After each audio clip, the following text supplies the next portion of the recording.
drinks, and you can take it all in with their wide selection of TVs and indoor projectors. Barley's Tap Room and Pizzeria.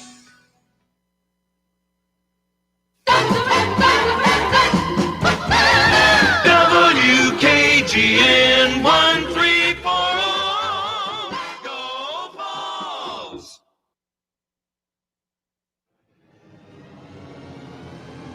You're tuned in to East Tennessee's premier sports radio call-in show. This is The Drive.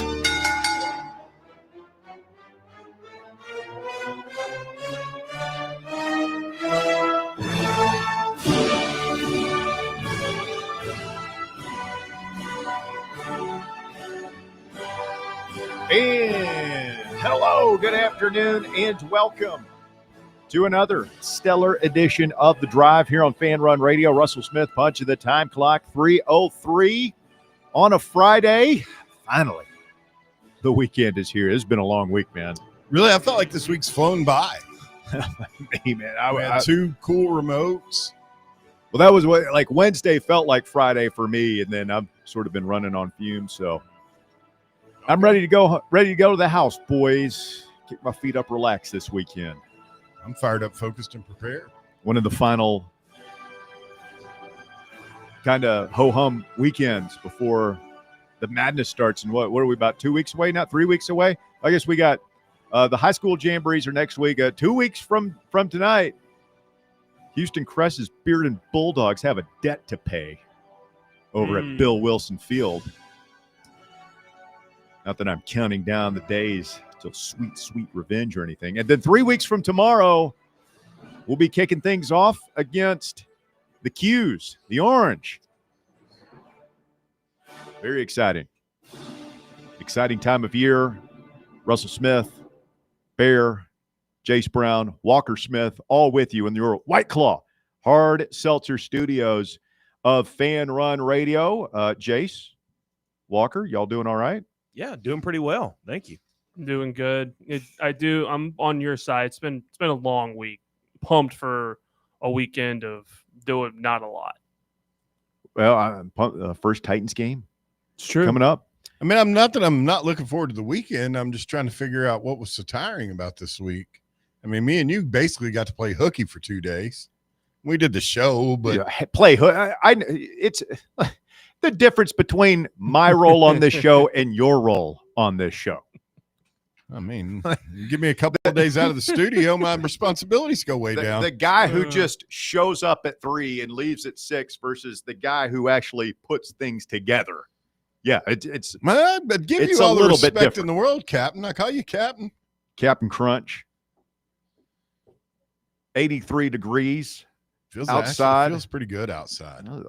Poured rain outside Stately Smith Manor earlier. I had some mowing to do tonight, but push that off till tomorrow. It's supposed to be sunny tomorrow, isn't it? Yep. We're going to have a good weekend. Let's go to the Fan Run breaking news desk right off the top here.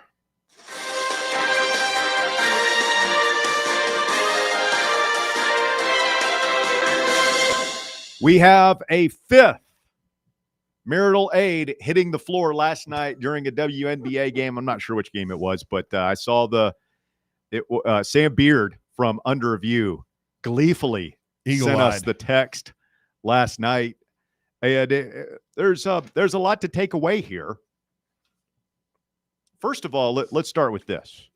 There is a new cryptocurrency out there. Does any of us invest in cryptocurrency? No, not this type of stuff. I barely trust banks. Okay, so that's a big negative. And I guess, this is on Yahoo Sports. I hate saying this word. If you've got kids in the car, I apologize, but this has become a major sports story. If you've got youngins in the car, you might want to turn the channel. A spokesman for the group behind a meme coin called Green Dildo Coin spoke to USA Today in an interview published yesterday, taking credit for what the group called, quote, pranks at 6 different WNBA games since July 29th. Spokesperson remained anonymous for the interview, with USA Today citing, quote, the sensitive nature of the issue. So Bear, who barely trusts banks, will probably not be investing in Green Dildo Coin. I'm going to go on a limb here and say that Mrs. Smith is probably going to not be good with investing in this fledgling cryptocurrency. And the young guys are just, they're just trying to establish their emergency funds. They're probably not that far down the road in their investing careers No. yet. So I'm just going to go out on a limb here and suggest that none of us will be investing in green dildo coin. No, probably not. And if you were, it's probably too late already, considering how it's- fast these things go. So this has basically been one giant publicity stunt for a crypto coin. Yeah. Yeah, we'll see. Last night an It was object purple. hit the floor. It was purple. And it wasn't big and wiggly.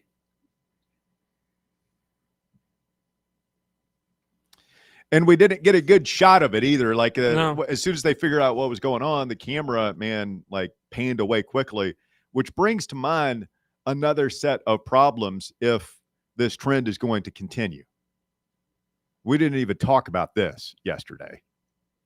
But now that the WNBA is on the lookout, and we went through the whole surveillance state nature and how difficult it's going to be. Yeah. If you ever throw that, like there were 2 kids that were like held up at the door. They were trying to leave right after that thing hit. Mm. Did you see the pictures of No. there were Right. like 2 kids that were held up, but they couldn't prove anything. They didn't have anything on them. They couldn't prove that they anything. So threw they had that to turn thing. them. Yeah, they had to turn them loose. And a couple of teenagers. Yeah, a couple of kids, and they were like taking selfies and joking about it the whole time. And You think they did it? I don't know. I haven't done a full deep dive on the situation. But just as a father of a teen and a near teen, and it's a very teenager move because My kids I wouldn't- think no, my kids would, I think, be smarter than that. But those are just my kids, and I don't think they're the sharpest knives in the drawer all the time. But I don't think they would do something like that. Maybe I'm a naive father. so we think last night was a copycat because the crypto people have already done their thing, Yeah. rolled their coin out, and they're like, and now we're going to have copycats because people have figured out that's kind of funny. Well, here's my question: does purple count? I think so. Nah, I don't think it can. I was a man. little disappointed. I think it's got to be green, big, and wiggly. Jace, does purple count, or does it, as Bear say, have to be green, big, and wiggly? I think it's, excuse me, I think as long as it's in that sex toy range, then. Oh, it could I be think- any sex toy. I think so. It yeah. doesn't even have to be phallic in nature. Just as Up to long as it's discretion, as yeah. long as it's inappropriate, Throw it out there. Jace Brown gets the seal of I'm approval for there. it, yeah. Okay, I think it ought to come to more sports. I kind of like it being just focused on the WNBA. I mean, Started in It's a little football. mean. It did. is it mean? I don't know. Like, I don't feel like we're putting anybody down here. I just feel like it's a fun little thing that, I mean, it's unladylike. Like you throw it out on a football field, it's a bunch of dudes, and everybody's just going to kind of giggle and move on. Yeah, somebody might pick it up and Pick it start up, waving around. yeah. Like, Mm-hmm. it's funny, a bunch of demure women out there, and they just kind of kick it away. And the fact that they're kind of offended is, I don't know, man. I read a big long article today by Nancy Armour in USA Today, and she was just like, You it was don't even the have to tell me. it was the most pearl clutching. Is like, this is just centuries of male chauvinistic attitude come to bear in the world of sports. Blah, blah, blah, blah. It was the funniest thing ever, man. Like, you got to go check it out. Yeah, I mean, typically people that use like that middle initial, you know what I'm The saying? middle initial Yeah. people. Yeah. Michael J. Fox. There's Michael always B. an exception to the exception to the rule, but people like, so what's her name? Mary C. What? Blige. No. Who was the lady that wrote the article? Nancy Armour. Oh, the way you were did you saying think it. I said Oh, Nan no. C. Armour? No, that you said Nancy R. Moore. I was Oh, like, that man. tracks. Nancy would be a more likely name than Nan, I suppose. You don't run into too many Nans anymore. But yeah, I mean, it's going to be the level of difficulty to pull this prank off has gone through the roof now that they brought so much attention to it, because we didn't even mention this yesterday, but the WNBA has absolutely told their camera operators, their TV partners, if something like this happens, don't show it. for God's sakes, don't zoom in on the object and get a nice clear shot of it, because we didn't get that. Like, as soon as they figured out what had happened, like the camera quickly panned away. It's all blurry. So if you're going to execute a well-completed dildo toss at a WNBA game, you're going to have a cameraman of your own there. You're going to have to damn near have a team. I mean, you're going to have your own production squad. So, like, just one dude can't do this anymore, which makes me think that it's probably not going to last very long, or we're just going to have to wait until the powers that be, relax their security forces a little bit. Mhm. Yeah, I mean, because right now, I mean, if you go in there with, I mean, you're talking about a production team, and even, you include the diversion people, and security's going to notice. You're going to stick out like a sore thumb. I mean, you wouldn't even need like a production crew. I mean, you got to have somebody filming. You got to have a couple of people on distractions. You get 4 or 5 people moving even through an arena. This would have to be a conspiracy. Indeed, it would. So, I mean, you're gonna stick out, even if you're just 4 or 5 people. I mean, I would just bet that you're betting on one of the couple thousand people in that arena taking their phone out, recording it, and posting it somewhere. You don't even got to pay them to do it. They'll just do it for fun. Yeah, but by the time they get there, they realize what's happening, get their phone out and hit record, that it's likely to be covered up and taken away. I think you got to have somebody. I think you got to have a coordinated plan of attack here. Hence the production team. Here's the question. Walker do you cracked think on it. the 4 of us could execute a well-orchestrated dildo toss? No.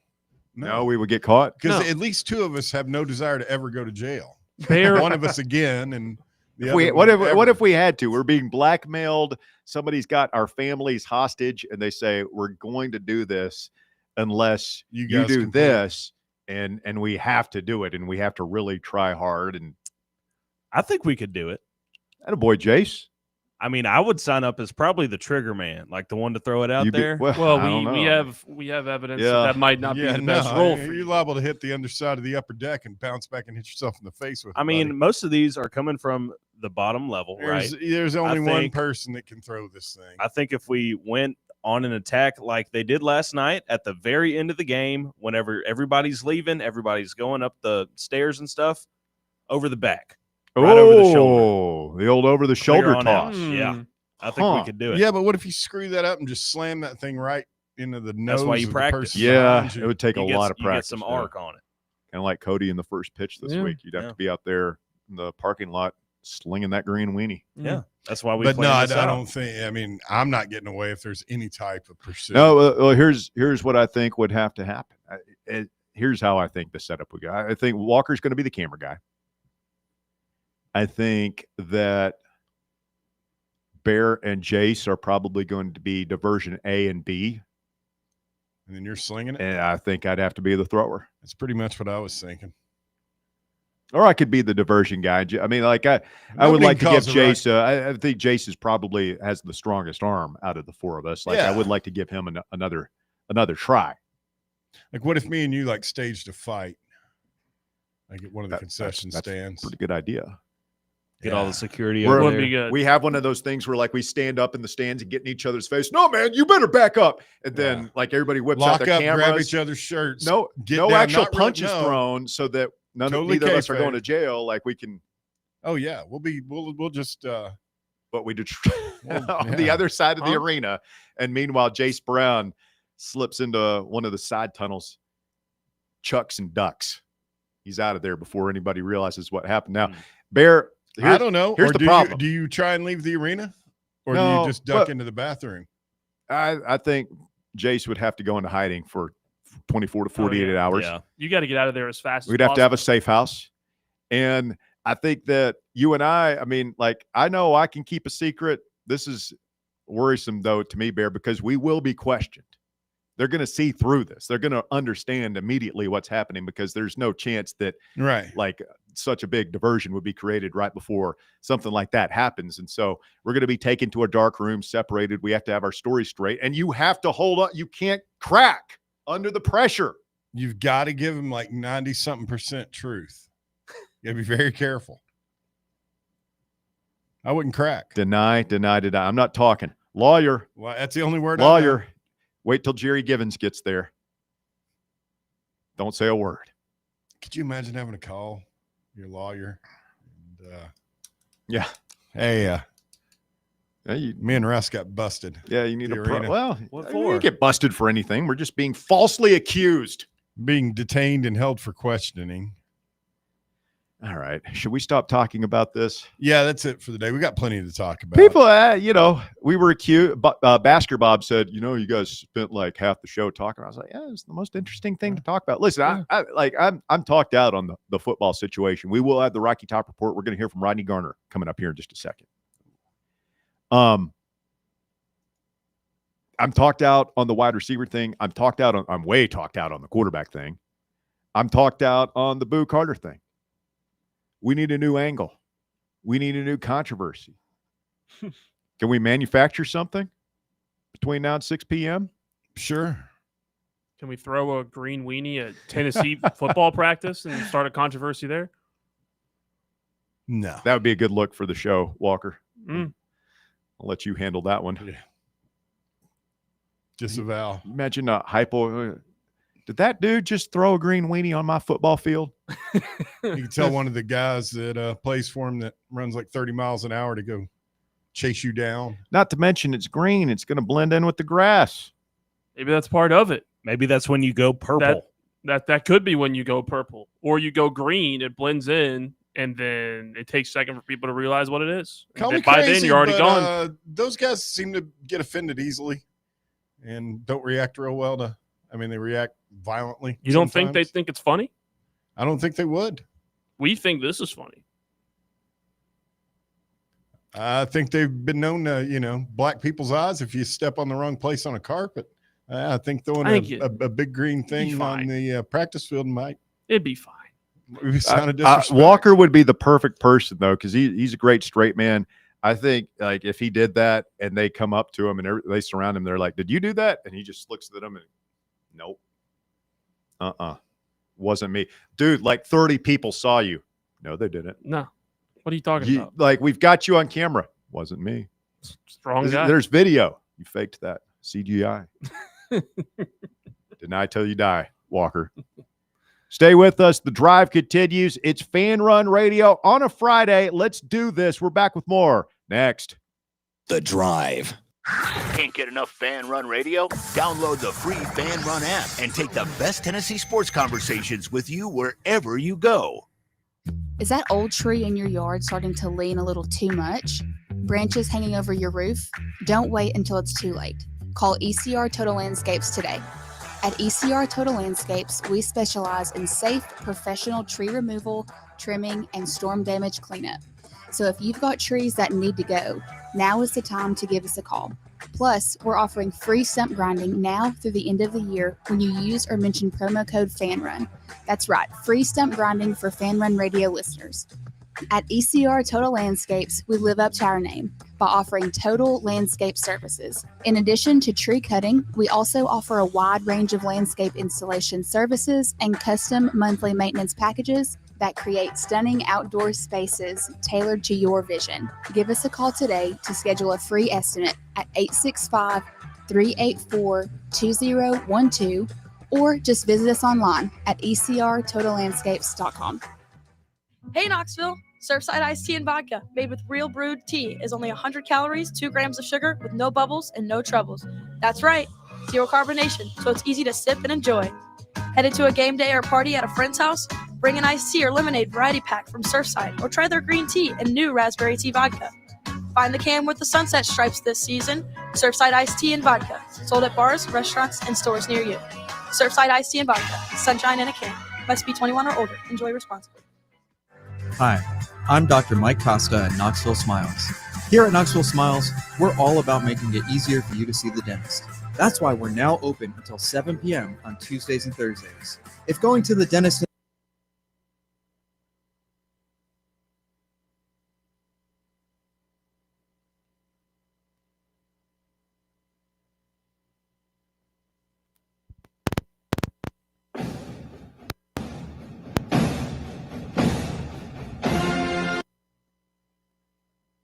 leading third-party logistics company where excellence is an energy. With an award-winning culture, Axel proves that positive outcomes come from a positive environment and a work hard, play hard mentality. At Axel, the drive for success is infectious. And with an uncapped commission structure, hard work isn't just noticed, it's rewarded.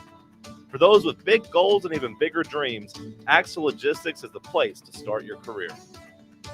Sick of Googling the best bets for tonight and coming up short? Tap into the slate presented by VIP Play, East Tennessee's only on-air gambling show. I'm William Pattison, and every weekday from 6 to 7 p.m. Eastern, I'm giving you sharp analysis, trends, and picks for college football, the NFL, NBA, MLB, and more. If it's on the books, we've got you covered. It's the slate presented by VIP Play, weekdays at 6 on Fan Run Radio.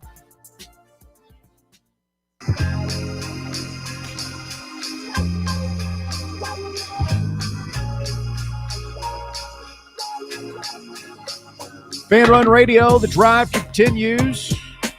Big story at practice today. Jermod McCoy, back. How excited did you get? Pretty excited, man. I did not expect to see him going through individual drills. There's video out there. I mean, he is locking guys up and cutting back. No and sleeve, no brace. Did you notice that? Yeah, absolutely. I did. He's got some ways to go. I can't imagine that they are going to throw him in there in a tackle drill or anything like that anytime soon. But major good sign for Tennessee fans hoping to see Jermod McCoy by that Georgia game. You know, I heard some different things. I remember you guys said you thought he would be back for Georgia, did not think he would be back for Syracuse.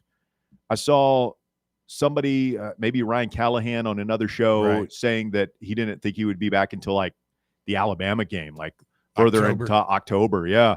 So if he's out there, if he's out there cutting and like locking guys up and skeleton drills and stuff like that, again, I don't think he's going to scrimmage anytime in the preseason, and I don't know that he's back for Syracuse, but like it kind of gives me hope. But here we're what, 3 weeks from tomorrow, the first game. Like maybe you throw him out there against ETSU, let him knock the rust off. Yeah, that's exactly what I was thinking.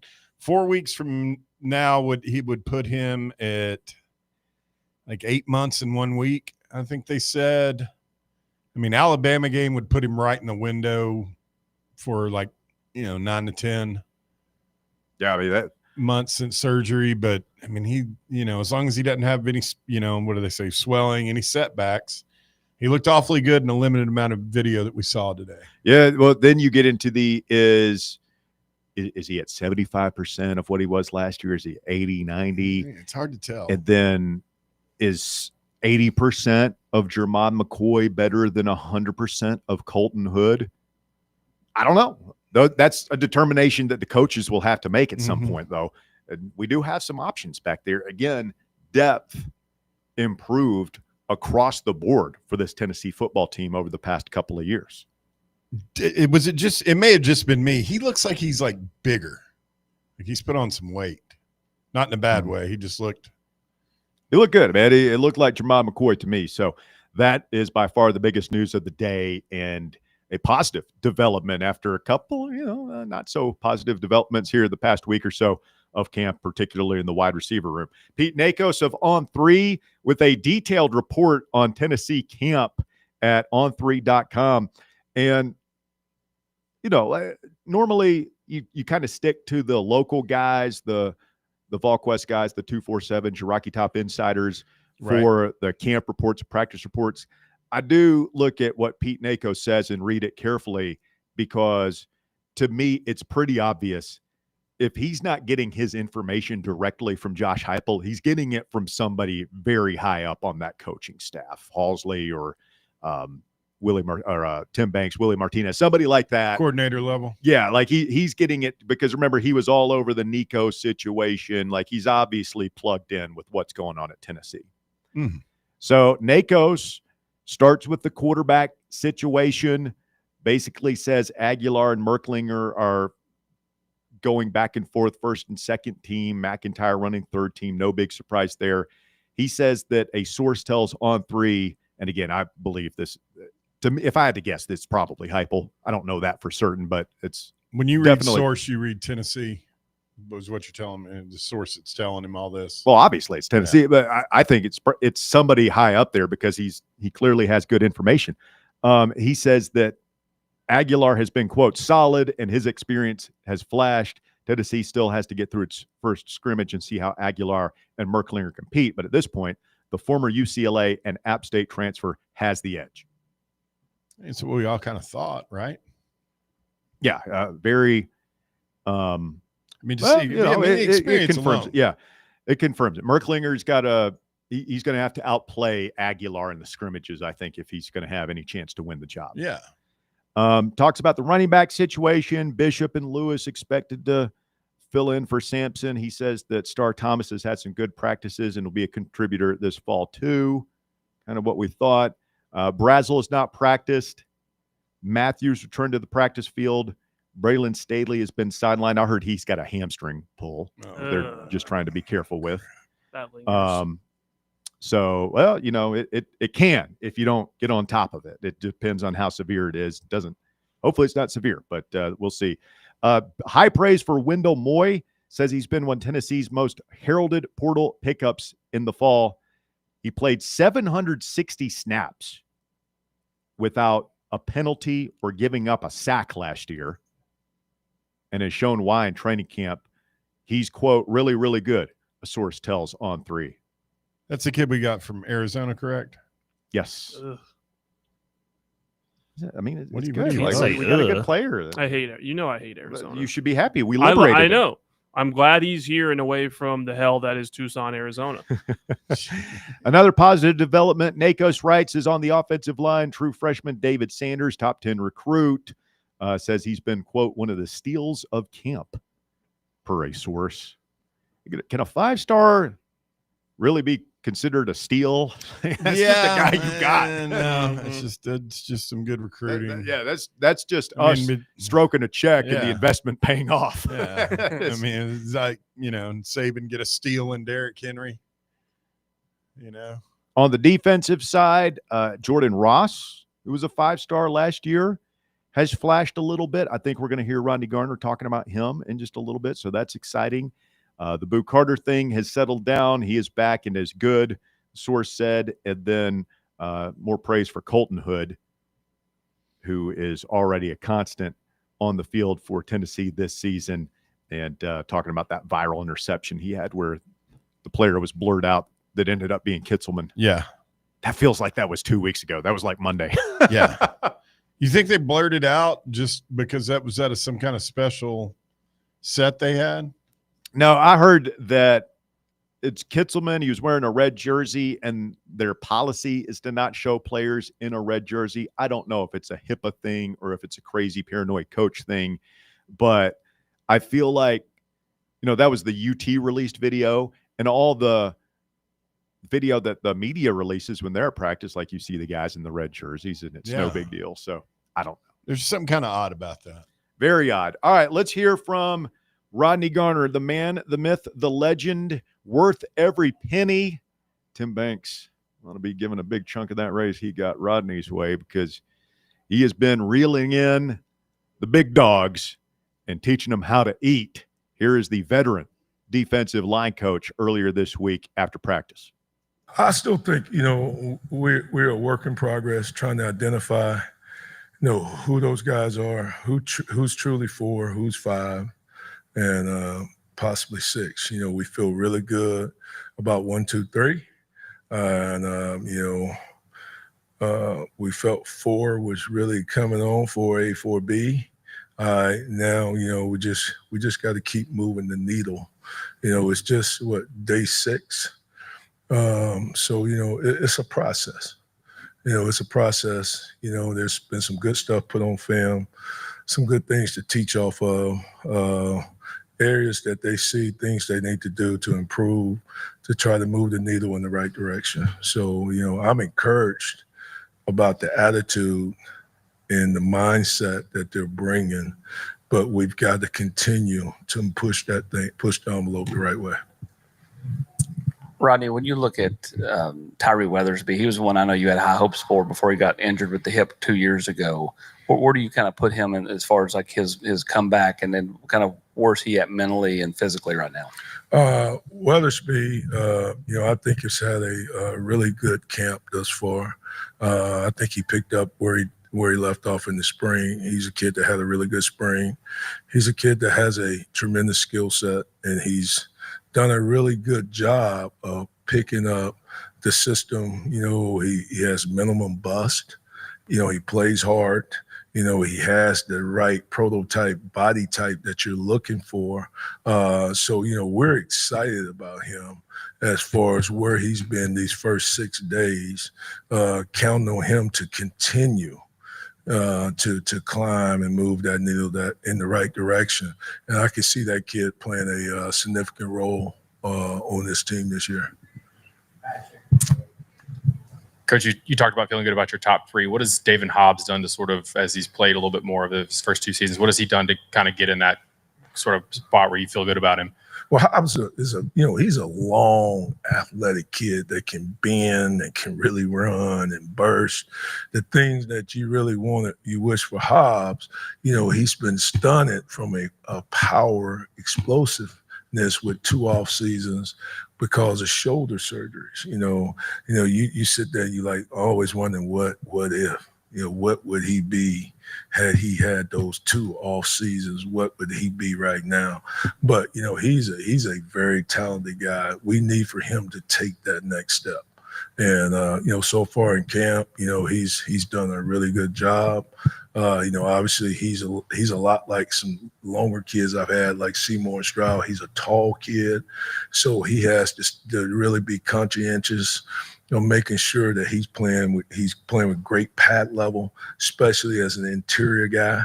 So like I was telling him, we was watching film last night. I mean, if you think you're low, get lower. You ain't gonna ever be low enough. Just consistently playing behind his pads and playing with great fundamentals.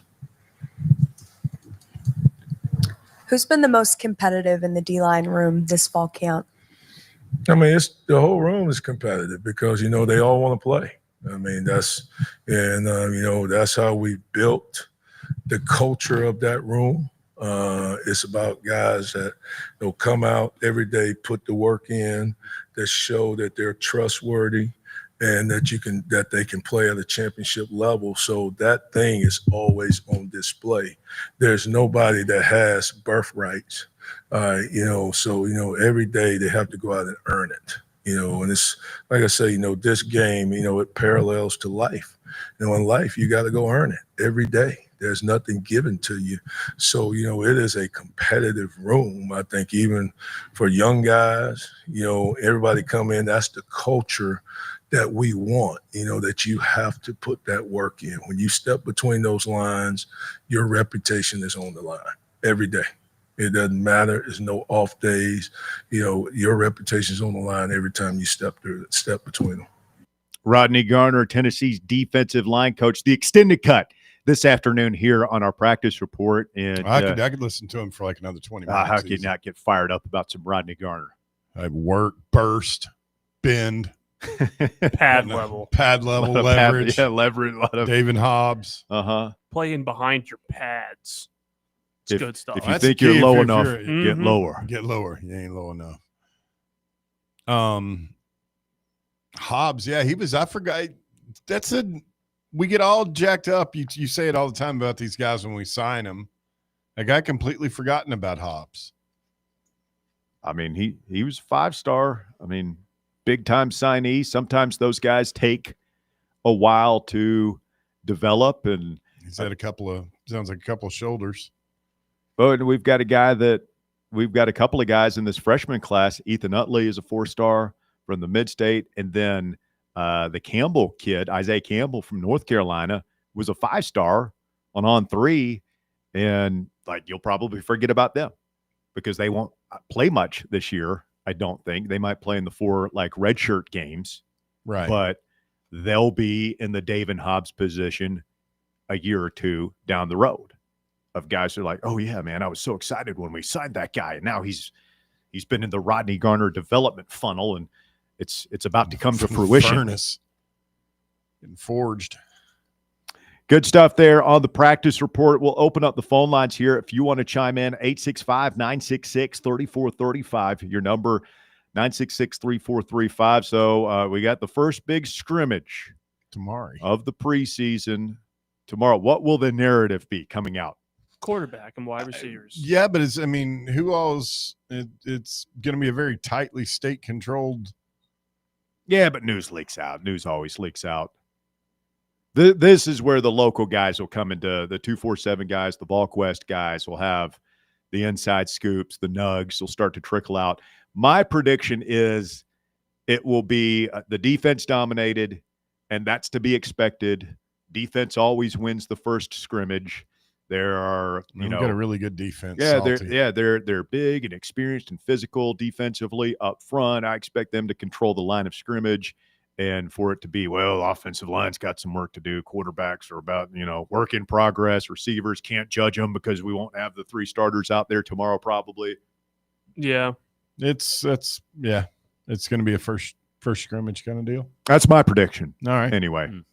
I think mine, I know it's the first one, but I kind of feel like this is going to be the scrimmage, or at least the start of where we realize Aguilar is going to separate himself a little bit. Yeah, okay. I think we all think and kind of know it's kind of going to be Aguilar, but I think after this weekend in a scrimmage, he's going to get a majority of those first team snaps, and it's going to be a lot clearer that he's going to be the guy. Unless he throws like 3 or 4 interceptions. Well, if Walker's prediction comes to pass and like Aguilar is, not great, but clearly better than Merklinger tomorrow. Right. Do you, at that point, if you're Heupel, do you just go ahead and name a starter because the clock is ticking and we need to define roles and get this, whoever it's going to be, as many reps as possible before the first game? I don't think it's going to be right after the scrimmage you would name a starter. I just think the writing is going to be on the wall after a scrimmage that people are going to be like, okay, it's still going to be a competition, but like the odds would stop booking Merklinger to be the starter. Last weekend, one of them had a great day, and then the next day, the other one had a great day. I don't know if they're going to, if one of them has a great day tomorrow, if they're going to be willing to play, even if it is Aguilar. You go back to that first year, and he waited until the game week, right, to name Joe Milton the starter, right, over Hendon Hooker and Harrison Bailey. Was it Bailey? Was he the third guy that year? I think so, maybe. He waited until game week, and we all knew it was going to be Milton. It was very similar to this. We all knew it was going to be the new guy over the guy who had a little bit of experience, although not here. But yeah, we all knew it, and he waited until the last week. So that's his MO. I mean, tomorrow will also be, and it probably will be for Merck as well. But I mean, he's been here. But tomorrow, no doubt, Aguilar will probably face the best defense he's seen in college. Yeah, no, that's true. And I think they'll probably let it play out at least another week, if not 2 more weeks going into game week before they name a starter. But something to keep an eye on. Coming up, we have a full slate of NFL game. Anthony Richardson got his finger snapped last night. Dislocated, wasn't it? Yeah. Yeah. He popped that thing back in. Yeah. Apparently didn't do too much damage. I can identify that as one of my favorite sports injuries because that's one of the ones I've actually had. That's makes horrible. it a favorite.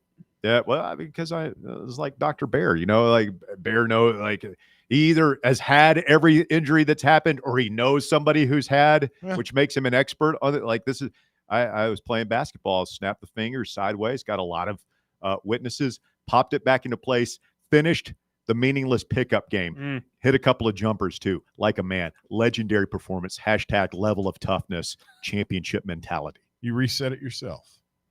Yep. Just yanked that sucker back into place. I can see the doubt on Bear's face. He doesn't believe a word you're saying. I've got plenty of witnesses. Okay. I've never did that.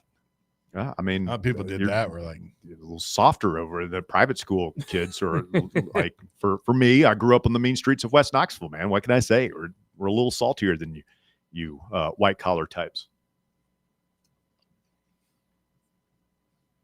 Back with more after this. Stay tuned. It's Fan Run Radio. The Drive. Miss any of your favorite Fan Run show? Listen to the podcast on our free Fan Run Radio app or wherever you listen to podcasts. Hello, is Tina there? Who's this? Yeah, this is Vince from the hit reality show Wives Don't Tell. Tina applied for our show to confess that her husband won't go to the doctor to get his erectile dysfunction checked. She said she's ready for a guy that can bring the heat. All right, what the hell is going on? You know you're talking to her husband right now?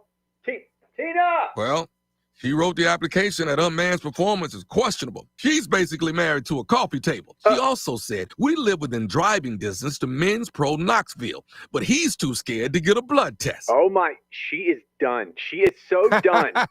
Gotcha, Mike. It's nephew Tommy. Ain't no reality show. It's a prank. Men's Pro Knoxville is the real deal, fellas. Local experts, test results in minutes. Call 865-544-8220 or hit menspronknoxville.com before your lady books a new co-star. Men's Pro Knoxville, making it happen. Hey, folks, if you're in need of a lawyer, you need to call my friend Jerry Givens. I've known Jerry since high school and can personally vouch for him. He's East Tennessee through and through. And if you're going through a divorce, bankruptcy, or a DUI case, you'll need someone you can trust on your side to help you navigate the local legal system. You can trust Jerry Givens. Call the law offices of Jerry Givens today at 865-801-9250 to schedule your free consultation. That's 801-9250. Citizens National Bank. You want a bank that lets you bank when and where you want to. Your local branch, the grocery store, your computer, your phone, it's up to you. You want people who care about taking care of you and your money too. Citizens National Bank. Banking never felt so good. Are you tired of trying to squeeze your dental appointments in on your lunch break or before you go to work? Here at Knoxville Smiles, we're all about making going to the dentist easier. That's why we're now open until 7 p.m. on Tuesdays and Thursdays. To take advantage of our new evening hours, make your appointment now at knoxvillesmiles.com or just call us at 865-539-1776. Smile brighter with Knoxville Smiles. Located in Knoxville's historic Old City, Barley's offers great food, live music, the best draft beer selection in town, and now your new favorite place to watch sports. Their indoor projector is perfect for any weather, and they've revamped their upstairs area with more TVs to take in all of the action. Their menu features hand-battered chicken tenders, juicy burgers, fresh salads, and the tastiest pizza in Knoxville. You can enjoy their happy hour drink specials daily from open until 6 p.m. Barley's Tap Room and Pizzeria.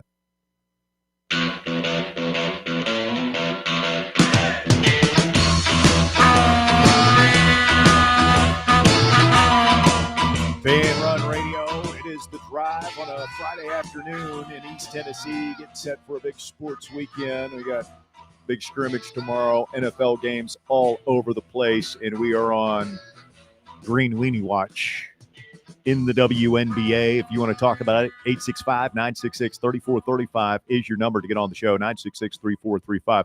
One other thing that we did not mention on the Rocky Top Report and yesterday, I guess, is the news that Vol Calls has officially gone the way of the Buffalo. Oh, I didn't hear this. Not just Vol Calls. What else? The Sunday show. The coaches show. Typo's not having a coaches show The anymore? coaches TV show, they're getting rid of that? Yeah. Is that really a big loss? Vol Calls is a much more noteworthy thing to. I think they're still doing Vol Calls. Hypel's just not going to be there for it. No, it's not Vol It's out Calls. of the They're doing programming. they're doing No, something it's- completely different on Mondays. I don't know. So is Hypo doing? I mean, some of the funnier stuff. It is Anything? funny, man. Yeah, Yeah. like I had the crank calls are the best. Well, On and there. I always tell the story, like, Vol Calls is kind of what inspired me to get into sports radio. I've told Mike Keith this, where it's like I was a young boy, like Vol Calls I would listen to that show, and I loved that show. And like Mike hosted it, and Fulmer would be on there, and they'd be taking calls and stuff. And then I heard that Mike Keith was hosting this Daily Show. Right. I was like, wait a minute, you can do that? Like that's this guy's job. Like I want that's the Changed job your I life, want. huh? Yeah. Here we are. So it's kind of, yeah, man, pour one out for vol calls. So is Heupel doing no Hey, more? hey, Bob, could you tell me what media? channel the game's on this weekend? There was somebody that called in as a TV character, but was asking Cornbread about a fictitious player off Friday Night Lights. And whoever was, hosting with Pruitt didn't catch it, but Pruitt did. Who was off the TV show or the movie? The TV show. So Smash Pruitt, Williams?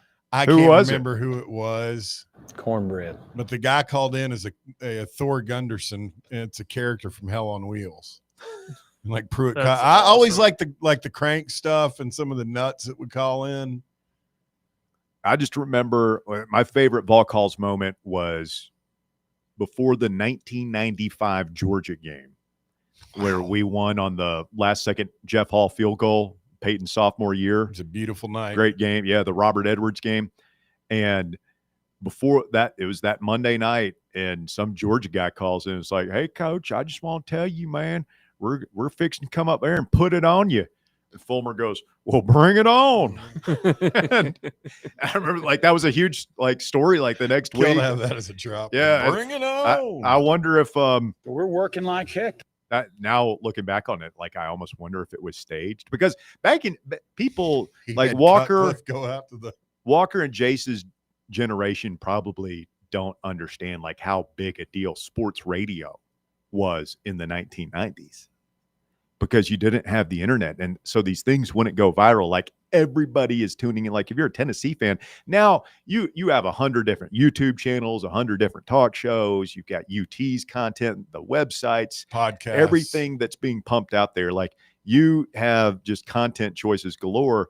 Like back in my day, like you had like three channels that would give you a 2-minute sports report every night. And you had like your local Vol Network affiliate, and that was it. There was no website. You had your newspaper was huge, obviously. Oh yeah, I mean, used to waiting on that thing. But like, people would tune into these shows, and these things they wouldn't go viral because you couldn't, but like everybody would hear word of mouth, it would go viral. Oh, So yeah. it would become a huge deal. From radio and from station to station, show to show to show to show. So And I think that's the Vol Network's direction now is much more online viral content. They're going to be podcasting and putting out videos and stuff for people to look at on demand, which I guess is kind of what we're all doing in the media business these days. Mm-hmm. Yeah, I mean, they started it last year with, I think it's the Mike Keith show. They do like, or whatever podcast he has, where he had a bunch of Tennessee athletes on there, like during the season, that they would drop weekly, and they would like promote it in the basketball arena during halftime of games and that type of stuff. was the absolute zenith of the Tennessee coaches show the Pruitt years, Russ? I mean, it was the zenith and the low point at the same time. The Jeremy Pruitt show was must-see television. Yeah. You know how it's funny in life, there's like just certain days that for whatever weird reason, nothing big happens, but you just remember like a specific moment in time. Like I still remember, the only thing I can't remember is if it was you or Davey, somebody hit one of the text groups with, do you guys watch the Jeremy Pruitt show? That was me. I feel like I was the first person to realize what a content goldmine that was. Yeah. Because all those pictures that are viral now of like him sitting there in like a plaid suit or with the Coke bottle and just with that dead-eyed look on his face. His eyebrow about halfway up. All those were me. Those were your screenshots? I took those physically because I'm an idiot. I don't know how to get real screenshots. Like I took my phone and took a pic. I like paused I would pause the TV. Yeah. And that would take forever to try and find just the right frame. And then I would take the picture and tweet it out, and like those live on. Mm-hmm. Like if you Google Jeremy Pruitt, probably 5 of those come up. Yeah. I gave the world the one where he's riding in the basket like E.T. Remember with his gator? Oh God, I know that one. Well, wait a minute. You didn't make that. No, I didn't, but I had a So you stole that from somebody who did it. No. I had a member of All Twitter make it for me. And then you posted it? Yeah. I was just sitting there. I was like, he'd look funny if he was in that. Cornbread phone home. Tell you what, I love being good at football and everything, but I really miss the fire fests of some of those media days when we were really bad. Oh, the list? Oh, man. Like, it's some of the funniest content that has ever come out of the University of Tennessee. We haven't really hit on those during the summer so far this summer, but like some of the press conference moments during the troubles.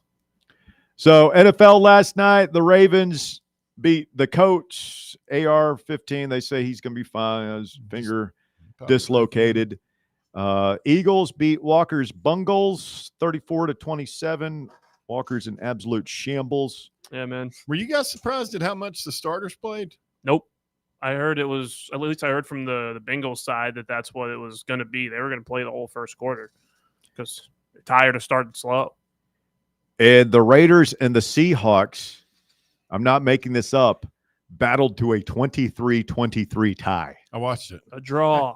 You watched that? I watched the Why? End of it. It was, I wanted to, because I didn't watch much of the others. I just read went over the box score and looked and see what everybody did. I had that Ravens game on for a minute, but did you see Dante's catch? I can't. I just can't. I can't on the preseason NFL. I've tried. I really give it a try, but I can't do it yet. Yeah. I didn't watch a minute of any of the games last night. I mean, I looked up Dante's catch. I mean, it was a 17-yarder. He got 3 targets, and then I think they put him on the sideline. I'll try the Titans tomorrow. I'm going to try, and usually I'm good for a drive or two if it's my team, and I don't see Cam Ward, so I'm going to try, but I can't guarantee. As Bart Simpson said, I can't promise that I'll try, but I'll try to try. I'll tell you what I do. I'll leave it on the background. Like if you go phone zone and it's just there. And that way, if you see something, you can just rewind it real quick. But yeah, it's pretty boring. Coming up, hour number 2 of the drive. It'll begin with Jace Brown and the top 4 at 4. He'll get us all caught up to date on all the happenings around your world of sports. We have a potential injury situation to keep an eye on down at LSU. Major ramifications to the college football season and the Ohio State quarterback situation. I don't know if you guys have been keeping up with this either. I think a lot of people just figured the 5-star from who redshirted last year, Julian Sayin, would get that job, and doesn't sound like that from Ryan Day. Some quarterback controversy for the defending national champions. I wonder what I did hear that battle was like really, really tight, and that Ryan Day was being really tight-lipped and just letting everyone know, hey, this is a real battle. Who's the other guy? That's a great question. Stay tuned. Maybe you'll find out in hour number 2 of the drive coming up right here on Fan Run Radio. We'll also talk to SEC Michael Bratton joins the show in hour number 2, and we got what talking about coming up later today in hour number 3 of the program. So, all right. Yeah, sorry. Jam-packed.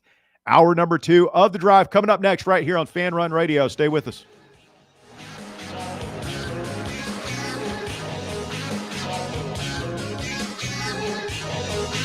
The Drive. When it's past high noon, it's time for a vodka soda made with a vodka you actually heard of. I'm talking White Claw vodka soda made with White Claw premium vodka. JB Smooth only drinks vodka soda made with the world's smoothest vodka. And you can too. Pick you up a bottle of the triple wave filtered vodka that's been distilled 5 times. White Claw premium vodka comes in 4 flavors: black cherry, mango, pineapple, and just vodka. You haven't had vodka like this. No one has. White Claw premium vodka. Please drink responsibly. A brand built in Tennessee and born from the love of the game. Inward Half revolutionizes golfing comfort. Crafted by a former pro and dedicated enthusiast just like you, our luxury performance wear guarantees you stay cool and comfortable through every swing and every day. We're not just a brand. We've set out to create a lifestyle for those who understand that impeccable style and premium performance are a hole-in-one. Enjoy the walk-in with Inward Half.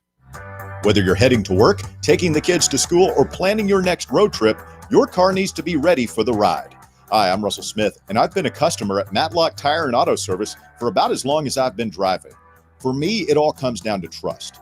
Look, I'm not a car guy, and I just don't want to get taken advantage of on car maintenance costs. Matlock Tire Service is a family-owned and operated business, and they wouldn't have made it this long if they hadn't been providing trustworthy service you can depend on. They're the home of the price match guarantee, which means you can bring in any competitor's ad, and Matlock will match the exact same tire for the exact same price. I've bought a lot of tires at Matlock over the years, and I always go there for my oil changes. You should too. They've got locations in Farragut, Hardin Valley, Lenoir City, Maryville, and Athens. Visit their website, matlocktireservice.com, to find the location nearest you and schedule your appointment. Tell them Fan Run Radio sent you. Honest service, quality work, dependable care, Matlock Tire and Auto Service. Running a business, coaching a team, planning your next big event, you need more than just gear. You need SM Athletics and Logo Solutions. Custom uniforms, branded apparel, promotional products, done right, done fast, and built to show off your brand with pride.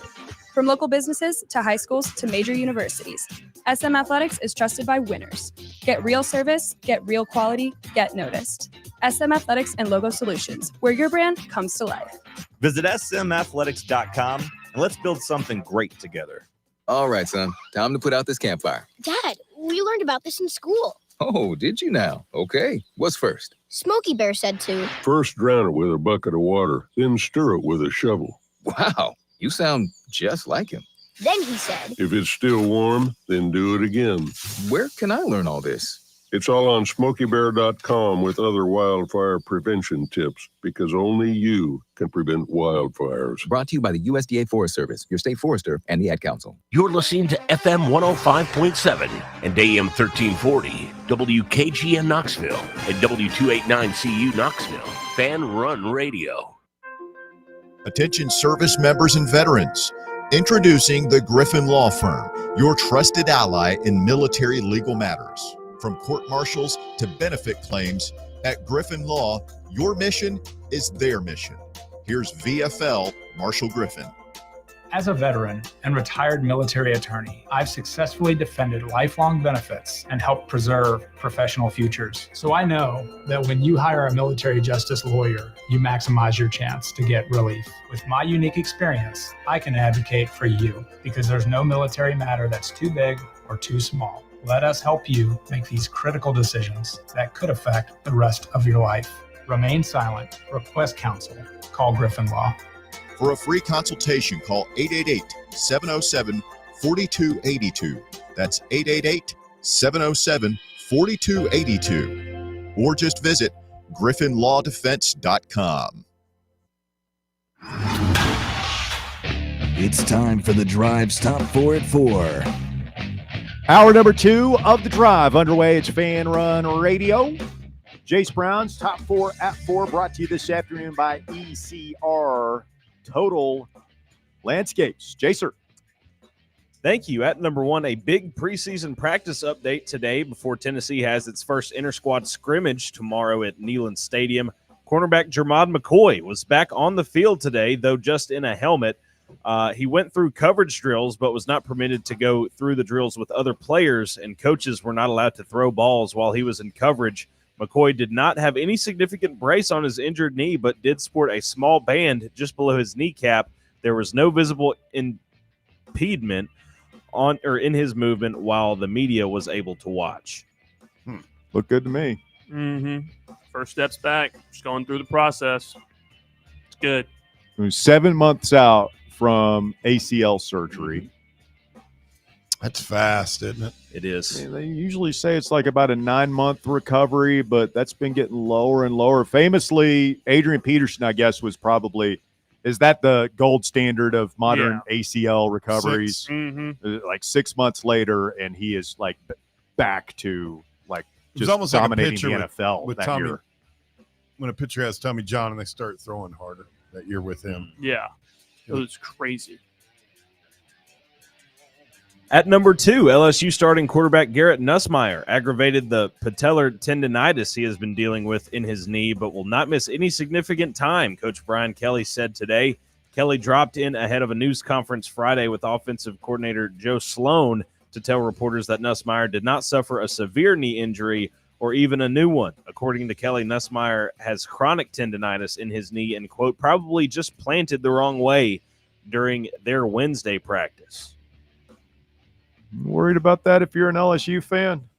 I would be. Yeah. Maybe a little bit. This is an injury that it doesn't just go away. This is tendonitis. Like, if you really want it to go away, you got to be sitting down for a long period of time. Let me ask you this. If this were, our quarterback that was returning, supposed to have a great year, and this was going on here, we'd be on red alert, don't you think? I actually think, because apparently there was some concern that like it was a major injury, that he had really messed it up, and he ends up just aggravating a pre-existing condition. So I think if I'm an LSU fan, I'm just breathing a sigh of relief first and foremost, and then saying, listen, put that dude in bubble wrap for the next 3 weeks. Like, I mean, they opened their season at Clemson, so it's not like he'll need to practice that week, but it's like, hey man, let's make sure we're not putting him in any uncomfortable positions for the rest of preseason practice. Hey, have him sleep in the hype, the chamber thing, the Michael Jackson thing. Yeah, he's not a super mobile guy, right? He's more of a classic driver. Yeah, he's got a little bit of mobility. Passer, yeah, can run when he needs to, but he likes to stay in the pocket. Yeah, like can roll out and buy himself some time and stuff, but he's not going to be run it himself 10 times not a world guy. beater out He's there. a statue. At number 3, the NFL preseason rolls on tonight with 3 more games, all pretty early start times. First, the Atlanta Falcons are hosting the Detroit Lions at 7 o'clock. The Carolina Panthers host the Cleveland Browns also at 7, and the New England Patriots host the Washington Commanders at 7:30 tomorrow. The Titans are in action against the Tampa Bay Buccaneers at 7:30. And Hendon Hooker is starting tonight. Like, that has been announced. We thought he was going to start the first game. That's good. The Hall of Fame game, and he ended up not playing until the second half. He gets the start tonight in Atlanta. It's good to hear. We want him to play as much as possible this preseason. And for these reps, like, these are the games that matter to him. Like, until he's able to get a spot somewhere and maybe start if something goes wrong with Goff, like, he's got to show out in these next couple games. And it's, the old Butch Jones adage, you're putting your identity on film. Like, okay, it's starting to look like it probably won't work out. If I had to bet on Hendon Hooker ever being like a starter in Detroit, I would bet against it. Yeah, easily. me too.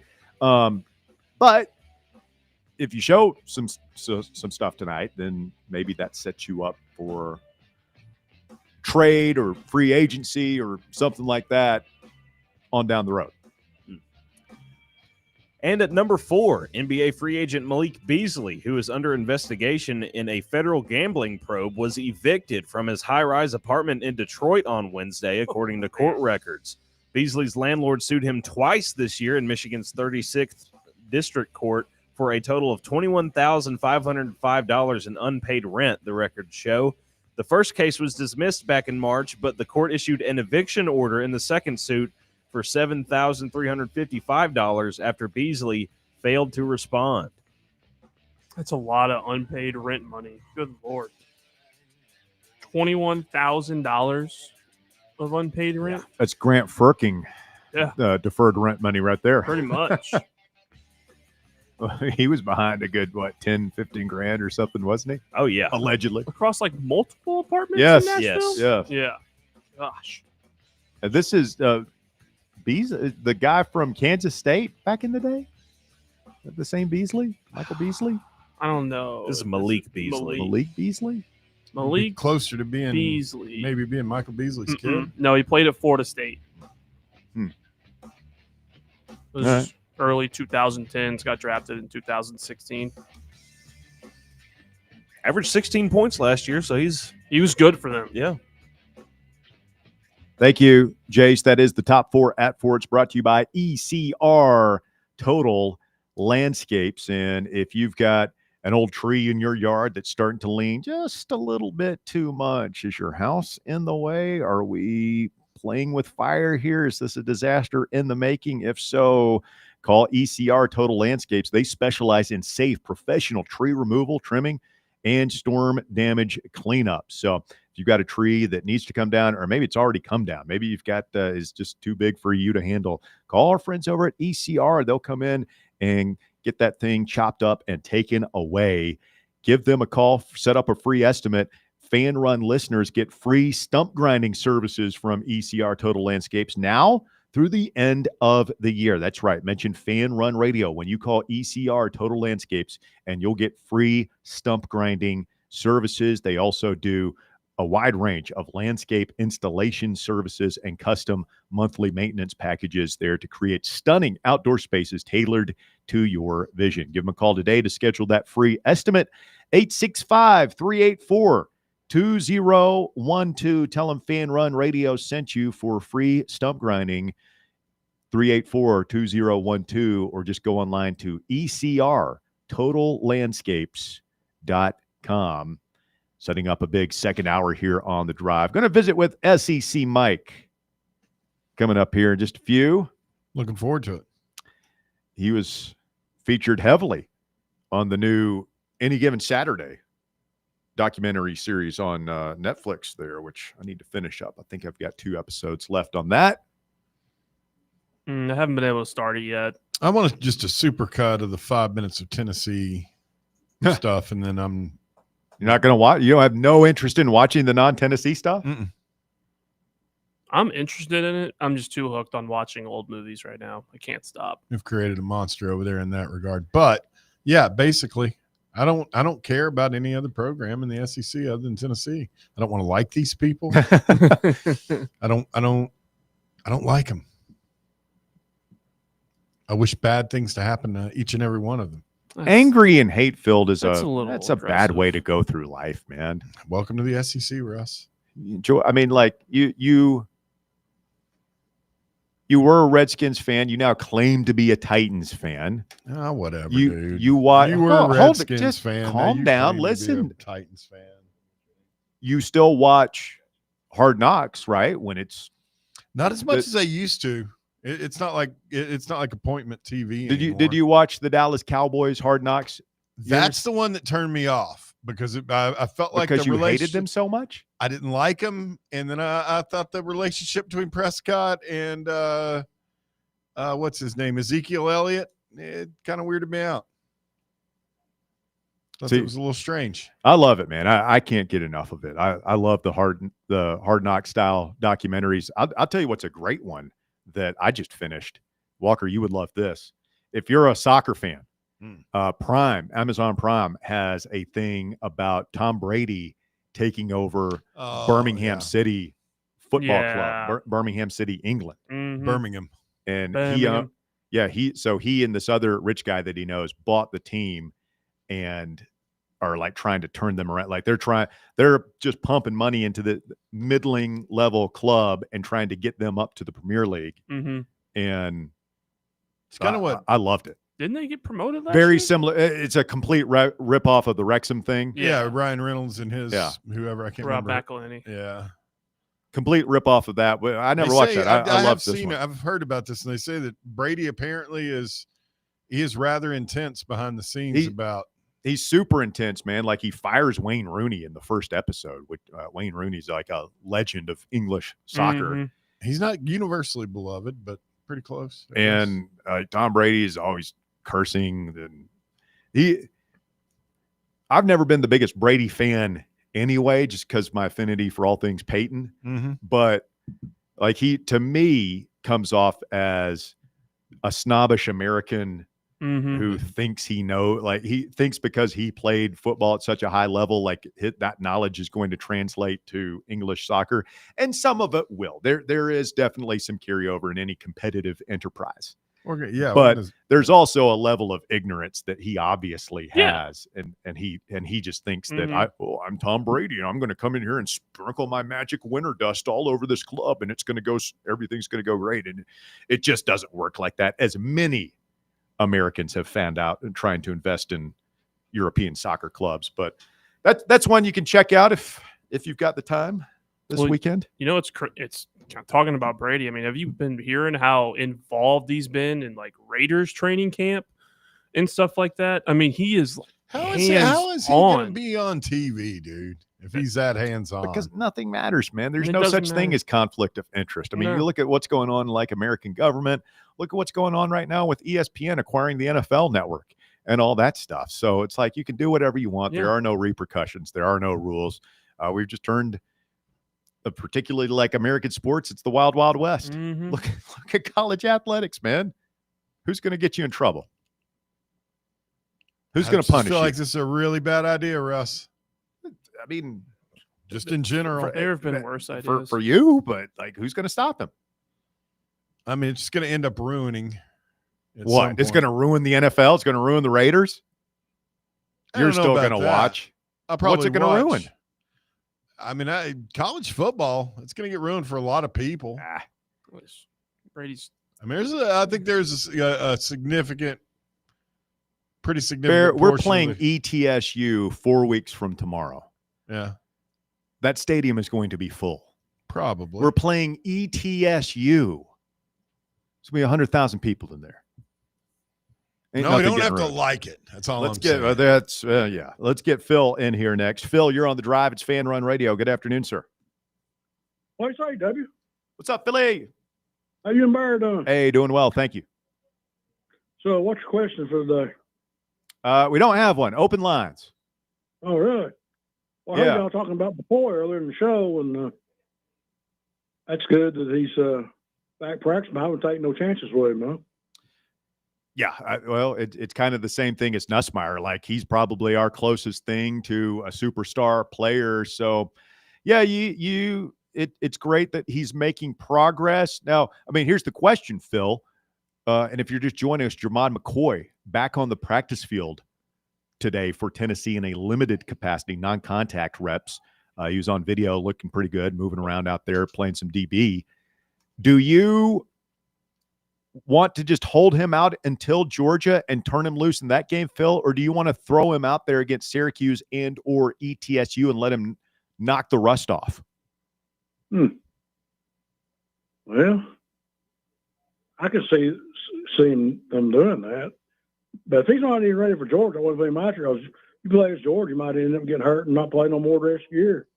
Yeah, well, there's that. And then, what is his agent? And here's the other thing we forget. We just assume that Jermod McCoy is done after this is his junior year.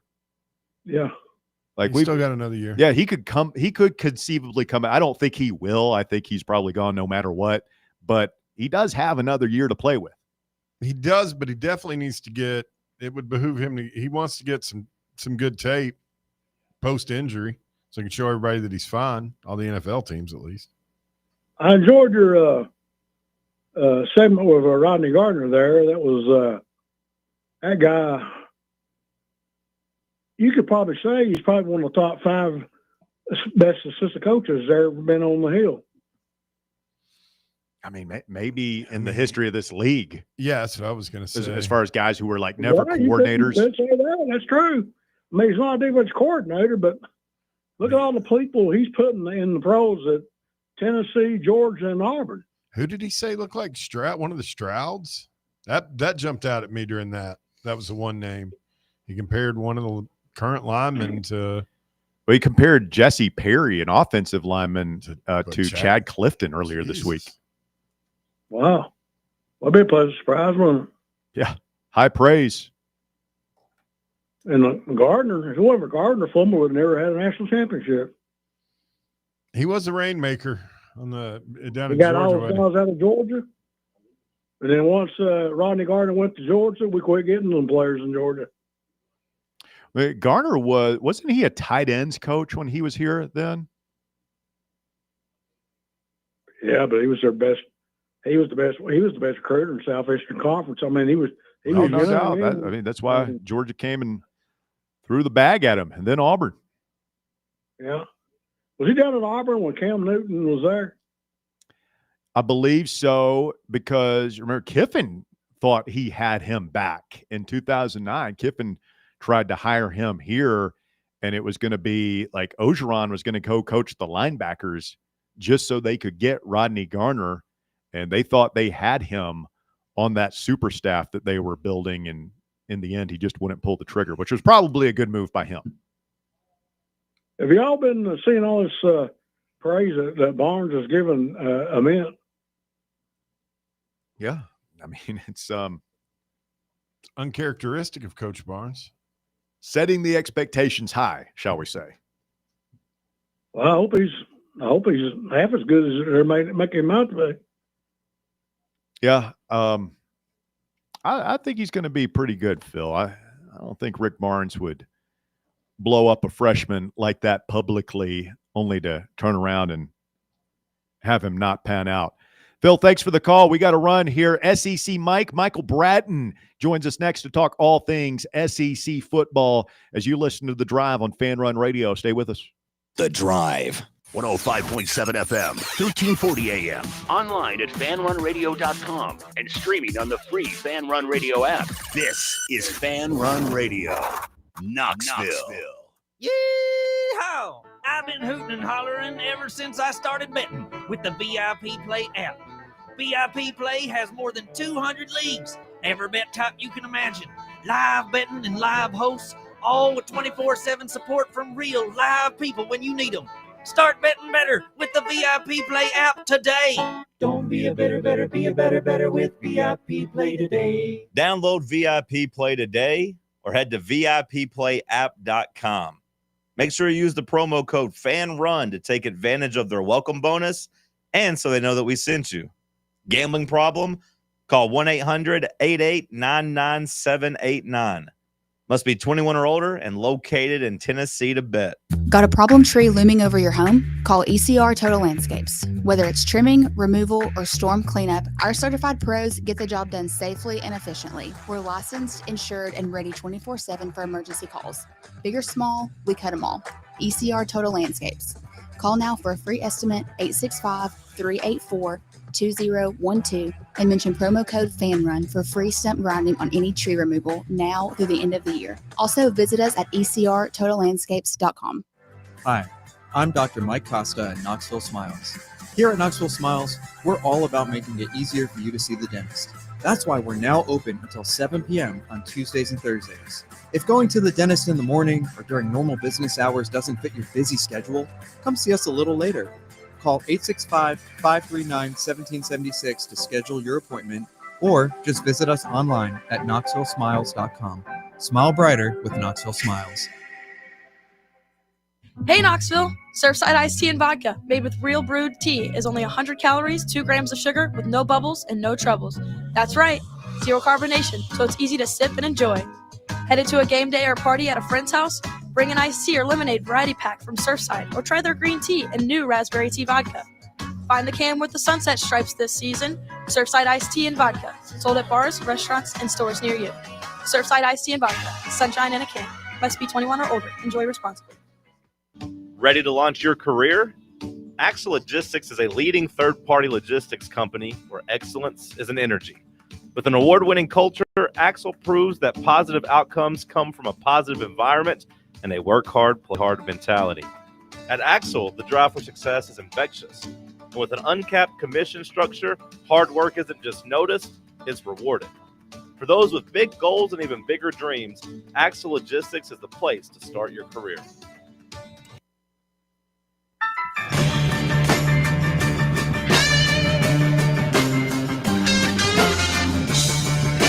Fan Run Radio, The Drive continues. Russell Smith, the Bear, cruised with you here on a Friday afternoon edition of the show, and pleased to be joined by SEC Michael Bratton is on the phone. Good afternoon, Mike. How are you, sir? Hey, doing great. Thanks for having me. I'm not doing as well as Bear, though. Sounds like he's going to the Rose Bowl. Come on now. He's very excited about this trip. It's going to be his second time in LA in like 3 months. I mean, we're going to have to calling him big Hollywood star Bear. Yeah, and I requested 420. Maybe he can bring me back some stuff, if you know what I mean. It is legal out there, although I don't know about transporting it back to the volunteer state. So I'll let you guys work that out off the air. How about that? I don't want to get anybody in trouble here this afternoon. Mike, I'm just glad that, I mean, speaking of big stars, that you could work us in after your big star turn on Netflix as part of the SEC Any Given Saturday documentary series this week. Yeah, I mean, if there's ever proof that anyone needs that literally anybody can do this, and I mean, the dumbest person you've ever met in your life can accomplish this. If I've done it, trust me. No, you did really good in that. I've seen. I think I've got 2 more episodes to watch now. Let's work on Barrett since you brought him up. I mean, you got to sell him on this stuff. He tells me he's only going to watch the Tennessee stuff and doesn't want to see any of the rest of it. And I've really enjoyed all of it, Mike. Yeah, well, I mean, I wish I could sell him on it. I haven't even seen it myself. I've just been kind of preoccupied this week, but I did watch the first episode. They showed it to us at SEC Media Days, and I thought it was pretty cool. There was nothing Tennessee related, but it was LSU and South Carolina is what they mostly focused on. And I don't know. I think it just kind of provides you a little window in behind the scenes. And I mean, if there was real football on, I get it. But right now, I think this is the best we can do, and I think it'll fire people up for the SEC this year. Yeah, just sort of whet your appetite the way Hard Knocks does, the way get you a little fix. What was the JUCO series? Last Chance U. Last Chance U. That stuff always comes out in August and is a lot of fun. And I'm curious, Mike, have you heard any feedback from any of the schools that were featured in this series? Because I found myself watching it, and like I end up pulling for Billy Napier, for Sam Pittman, even Brian Kelly, who nobody like. I don't even think LSU fans like Brian Kelly. I found myself it humanized him a little bit more than we're typically, and I find myself thinking, you know what? Yeah, more of that, SEC. That's what you need to do. That's how you need to get yourself out there. But my fear, Mike, is that it's going to be the exact opposite. The SEC administrators are going to say, no, we don't like giving these people access to our programs. We don't like seeing our coaches cuss on television, and that this will be a one-off. Yeah, no, I think you said the perfect word there that I was going to use. It humanized a lot of these people that we just don't get to see. Brian Kelly, again, I don't know if you can humanize that guy, but at least his family, we got to see his family and things of that nature. But it's my understanding that, this was Greg Sankey's idea. And they told me while I was being interviewed for it, that if it goes well, and I certainly think it has gone well based on what I know thus far, they're going to try to do this every year. So I'm kind of hopeful that it continues on, and I think it will, and I would like to see more teams involved, because that was the only other thing I would complain about. They didn't feature all the teams, and I guess some have their reason not to do it, but some they told me they were dumbfounded. Like Missouri could use all the coverage they could get. Why in the world they didn't participate? The FCC was quite honestly stunned by that. Yeah, I think Drinkwitz would be a wonderful character for a show. Like, again, love him or hate him, like you can't deny that he's very interesting and like he's a lightning rod. Again, like everybody has an opinion on that guy for a program that really hasn't done much to break through recently. Yeah, that's one. I kind of would have liked to see Oklahoma, because those fans were so high going into the year, and it imploded on them halfway through I mean, that would have been made for TV right there. That would have been great. And, the takeaway here for me, Mike, is that administrators, all I hear them talking about besides the playoff and, better ways, expanding the NCAA tournament, it's more games, right? We have more games, a 9-game conference schedule. How can we get more games? Mike, I think fans just want more access. They want to hear more about their team. Stuff like this, open practices. Fans are lamenting the death of the spring game and all these different things. And if I'm advising the SEC or college athletics in general, just from a PR perspective, it's, hey, man, just figure out ways to make your program accessible, whether you're doing it yourself or whether you're opening it up to the media and fans at large. Just give them more sports. That's what they want. Yeah, and they may be getting it, mostly because one thing that I've heard that, they're trying to not say they're paying athletes. This is all legal NIL. They all got to get it clear. cleared now by NIL Go, I think it's called. But my understanding is they're still going to have a hard time paying a lot of these people legitimate NIL. So what they're going to do, or if they're smart, is have like, I know Tennessee already does this. I think it's called the Players Lounge, where they have like podcasts where it's school affiliated. That's going to be a great way to legitimately pay people. Now, I don't know if they're worth what they'd be getting paid in NIL, but every SEC school should have like a podcast network, and that's how they're going to have to start paying these guys, I think.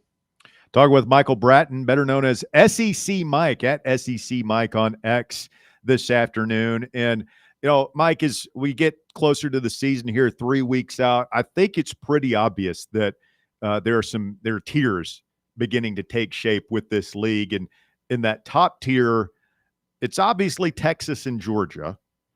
Are you putting LSU, Alabama, or anybody else in that top tier as we head into the season, or are you going to have to see it to believe it from some of those teams?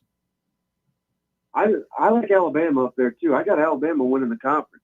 So I think they're firmly up there. I think Kalen DeBoer, or I call him DeBoring because I don't know if you ever listened to him, but I mean, it's rough. He's allegedly a good coach. I don't think we saw that necessarily last year. He's kind of like the anti-James Franklin, though. He wins big games and he loses games he shouldn't, whereas James Franklin can't win a big game to save his life. But as long as they don't screw up too many times this year, they're getting past the circus of Nick Saban. Thanks, Greg McElroy, for bringing that back up. But if they can finally move beyond the ghost of Nick Saban, probably shouldn't say it that way. I know the guy's still alive. But if they can get out of his shadow, I think Alabama's going to be really, really good, particularly on defense. I like Alabama to win the conference, and they may even win the national championship. Yeah, you go DeBoring there. I don't know if that's a South Dakota thing, because we call Josh Heupel No Drama Josh Heupel, which is really a nicer way of saying that he's boring. But just you put a microphone in front of these guys' face, and it's break out the Ambien. But at least for Heupel, it's pretty exciting on the field. So I don't know if that is just the trend. I think it's just part of the Sabanization of college football, Mike, where these coaches have been just brought up in an environment where there's nothing to gain from being entertaining for them. And the winners typically keep things close to the vest, don't give away much in media settings. And unfortunately, this gets back to what we were talking about in terms of access and stuff. Fans want to know their coaches. They want to know their players on more than just a soundbite level. Yeah, and thank goodness you were touting Drake. I mean, he shows the personality. I like that. I know Beamer's not particularly popular with your fan base, and that's fine. But I love how passionate he is. Win or lose, I mean, he's crying one way or another. But I personally like that. And then Lane Kiffin. He's kind of the gift that keeps on giving on social media anyway, but he is kind of a weirdo in person. Like he's complete opposite of his Twitter timeline. I wish he would show a little bit more personality too. Yeah. And, get back to the tier talk there. You have Alabama in that upper tier. We'll see what happens with LSU. Once you get to that second tier, Mike, and I think that's huge in the SEC. I just think there's a lot of congestion after that first tier when you talk about in no particular order, A&M, Ole Miss, Tennessee, Oklahoma, Florida, South Carolina. Like I think all those teams are just sort of jumbled up. And to keep it local here, like I could see Tennessee finishing anywhere from third or fourth in the league to as low as 11th or 12th. And I think that just speaks to the depth of the SEC this year. Oh, yeah. No, I think it goes about, like you were saying, maybe as far back as 12 deep of teams that legitimately, if things break right, could make the college football playoff. But if they don't, then, clearly they won't. But, there's a lot to like about Tennessee, mainly the schedule and how many players that Josh Heupel and company actually recruited out of high school that are still on the roster. I think they're number 3 in the SEC. I think only Texas and Georgia have more homegrown talent than Tennessee on their roster. So there's a lot to like, but, I get a sense you're feeling. I think all of Vol Nation is feeling it. That as this camp goes on, there's been a lot of pessimism, and I think that's warranted. Given, I mean, it just seems like starting with the Nico thing, now to Boot Carter, it just seems like it's one thing after another. And this to me is a lot of red flags that maybe we can kind of overlook today. But if Tennessee ends up going like 7-5, which I'm not saying they will, but if they do, I think we're going to sit back and say, well, hell yeah, that we should have picked up on this red flag, that red flag. Where's this locker room? Where's this program? I think it's fair to question all that heading into the season. Yeah, there are some warning lights flashing for sure as we head into it. SEC Mike with us this afternoon. And then rounding out the league here, Mike, you got Jeff Lebby at Mississippi State, Mark Stoops at Kentucky. We'll see what happens at Vanderbilt. Obviously, Pittman on the hot seat at Arkansas. And then Hugh Freeze has been a big talking point at Auburn. How many of those coaches do you think ultimately lose their jobs after the season? Well, it's funny. I swear, while you were going down that list, I said, in my head, I was saying, I'd fire that guy, I'd fire that guy. I'd fire all these guys. Not Clark Lee. I think you hit on Vanderbilt there, but aside from all the rest, I'd get rid of all of them. I mean, Hugh Freeze is a complete joke. I can't. Now, his team should be better. They should have been better last year, quite frankly. But I don't understand in what world, Russell, could any program justify, let's trust a guy to run this program. We don't trust him to run his social media. I mean, it's ridiculous. That's a great point, man. I mean, he is just a walking excuse. And again, he does have a lot of talent, but he'll screw it up. He always loses games he shouldn't, and he has a reputation for winning games that he shouldn't. But really, that's not accurate. He beat Nick Saban twice 12 years ago, yet he's still living off that. He is not a good coach. He should have stayed at Liberty. His path to the playoff was significantly more clear at Liberty as a G5 representative than it is at Auburn. He'll never take Auburn to the playoff. SEC Mike just cut a promo on Hugh Freeze. Let the chopper spray. Mike, did you ever get one of the DMs? Were you one of the people that got sideways with him? Yes, 100%. I am. Oh, so you have. You really have gotten a DM from the right reverend. I have. And that doesn't mean anything I just said is inaccurate. I mean, you tell me. And my family's from Memphis, where they went to Briarcrest when he was there. So I know all about Hugh Freeze going back to his Michael Orr days. Yeah. I'd forgotten about the whole, all the Twitter stuff. Is that like, they really won't let him run his social media? Is that true? That's 100% true. He's not allowed to run his social media. He would get into it with people, wasn't he, Mike? It was insane. Not only that, but he was DMing alleged sexual assault victims and telling them to pipe down on their allegations and whatnot. Man, you don't have to be a rocket surgeon to coach in this league. That is for sure. SEC Mike with us this afternoon on the program. Hey, Mike, better young quarterback in the league this year, Lenore Sellers at South Carolina or DJ Lagway? Sellers, because I don't, and I like Lagway. I don't even know if he's going to be on the field. I mean, how often is he injured? You know what I mean? And I know there's footage of him throwing the football down in their camp, but I'm told, now you get a kick out of this. There was one, now I think he's better now, but about a week ago, his first time at practice, he threw a deep ball. I'm told that they made all the media after the deep ball turn the cameras off and not report what they're about to see. And then DJ Lagway had to sit the rest of the practice out. I mean, this is like full propaganda where I don't know why they're pushing it that he's, 100% he's good to go if he can't practice. So I don't know. This is another one. Billy Napier is being very, very guarded about this whole situation. So weird the way these coaches play games with the media. I mean, it's like the KGB, man, back in the old Soviet days. I mean, it's insane. They're running an op. Yeah, East Germany, like it's the level of paranoia and secrecy, and then you juxtapose that, Mike, with the NFL, which is like, yeah, sure, we'll be out here if you want to come over and sit and watch. Yeah, I mean, if you got nothing to hide, and you shouldn't for these SEC teams, because I mean, you're not really going to gain much of an advantage watching these guys, in practice. I really don't think so.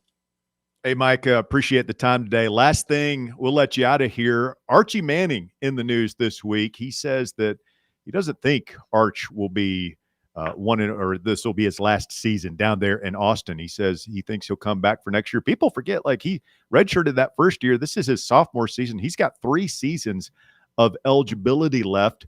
Do you think just because it's a Manning, he's going to stick around down there a long time? Or how do you see that playing out with Archie Manning at Texas? Yeah, I mean, I didn't even realize that was news. I guess, I'm certainly no insider of insiders, but I thought that was well known. I would be stunned if Arch Manning is in the upcoming draft. He's definitely going to be a starting quarterback in college football for at least 2 years.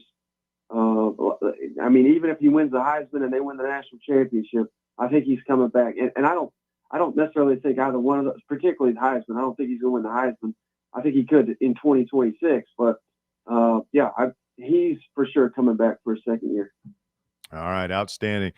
SEC Mike, he's Michael Bratton, and you can follow him at SEC Mike on X. Tell us what else you're doing, where we can find your work.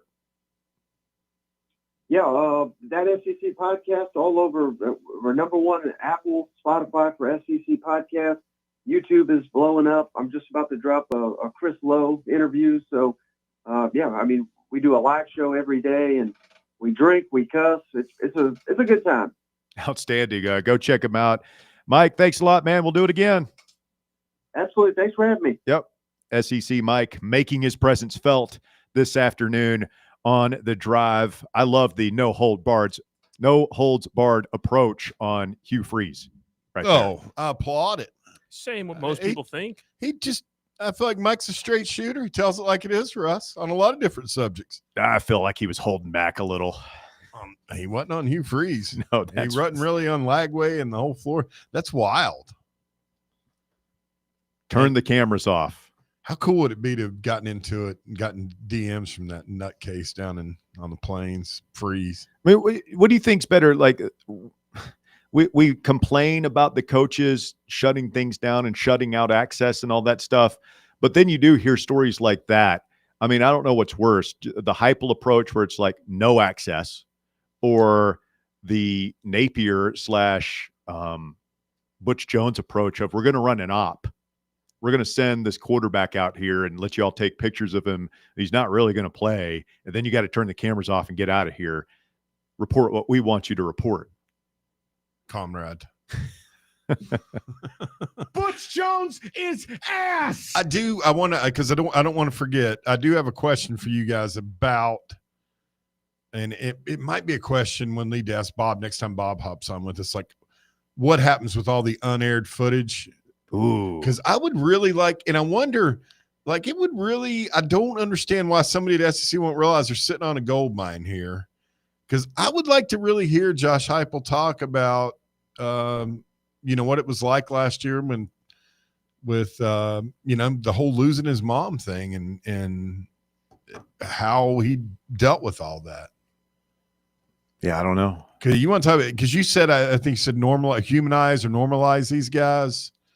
And I think that would go a long way. Like if you see something like that, and it's, you definitely. Well, you're talking about it like you think he's breaking down sobbing, and really, I mean, what if he just stone face, just roll? Yeah, something happened. Put it behind me. Don't think about it too much. Just move on. I don't think he would. You don't know. Hey, that footage. That's a great question, though. Like, what happens to the unaired footage? Is just go up to Washington with the Epstein files, never to see the light of day. I want to see those things bad. Get a nerve. Stay with us. The Drive continues. More Fan Run Radio coming up. The Drive. Streaming worldwide at fanrunradio.com and on the free Fan Run app. This is Big Orange Country's sports talk radio superstation. Fan Run Radio, Knoxville. Hello, is Tina there? Who's this? Yeah, this is Vince from the hit reality show Wives Don't Tell. Tina applied for our show to confess that her husband won't go to the doctor to get his erectile dysfunction checked. She said she's ready for a guy that can bring the heat. All right, what the hell is going on? You know you're talking to her husband right now? Tina! Well, she wrote the application that her man's performance is questionable. She's basically married to a coffee table. She also said, we live within driving distance to Men's Pro Knoxville, but he's too scared to get a blood test. Oh my, she is done. She is so done. Got you, Mike. It's Nephew Tommy. Ain't no reality show. It's a prank. Men's Pro Knoxville is the real deal, fellas. Local experts, test results in minutes. Call 865-544-8220 or hit menspronknoxville.com before your lady books a new co-star. Men's Pro Knoxville, making it happen. Hey, folks, if you're in need of a lawyer, you need to call my friend Jerry Givens. I've known Jerry since high school and can personally vouch for him. He's East Tennessee through and through. And if you're going through a divorce, bankruptcy, or a DUI case, you'll need someone you can trust on your side to help you navigate the local legal system. You can trust Jerry Givens. Call the law offices of Jerry Givens today at 865-801-9250 to schedule your free consultation. That's 801-9250. Life is more fun with the Good Life checking account from Citizens National Bank, offering extra benefits including bank travel. Experience the magic of the holiday season with a festive getaway to Charleston and Savannah. From twinkling lights to charming carriage rides, this trip immerses you in Southern holiday traditions. Join them by calling 865-429-7935. Citizens National Bank. Banking never felt so good. Member FDIC.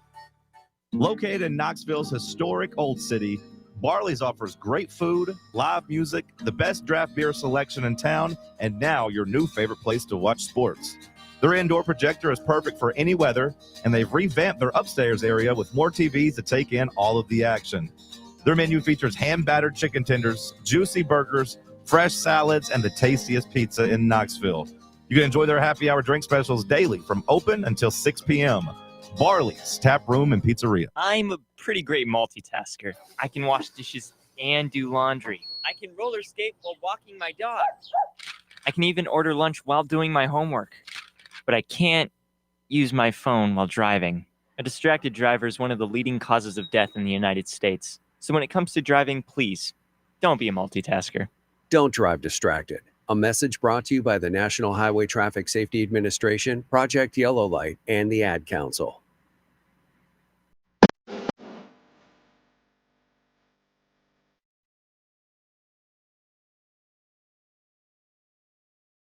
Haji texting in from the desert tonight. Must watch TV. Who are we pulling for, Hooker or James Pierce? Both. I'm pulling for Hendo Sanko. Pierce is an interesting dude, right? I mean, for as great as he was, I don't know that our fan base looks at him the same way they've looked at other great defensive players. There are certain, it's a small group, but over the years, there have been some players here that were just birds of a different feather, for lack of a better phrase. And personality-wise, they said like he did not like talking to the media. He was very introverted, I guess. Yeah. And he wasn't a big rah-rah guy. He just show up, do his thing, go home. Yeah. Now, I'm much more interested in seeing what Hendo Sanko does. That's just me. Man, I wish him. I'll be rooting. I'll never root against one of these guys. Texter wants to know if Tim Irwin's Sunday show is still going to be on. Judge and jury? I'm sure it will. I mean, I think that is just like a WIBK show and not a Vol Network show. I might be wrong. I'm not sure. It's an institution. The two of them. It is? I'll listen. Yeah. I'm usually up around that time. I'll listen to it. It's funny as hell, man. Some of the people that call in. I don't think I've ever heard that one. Really? Yeah. When is that on?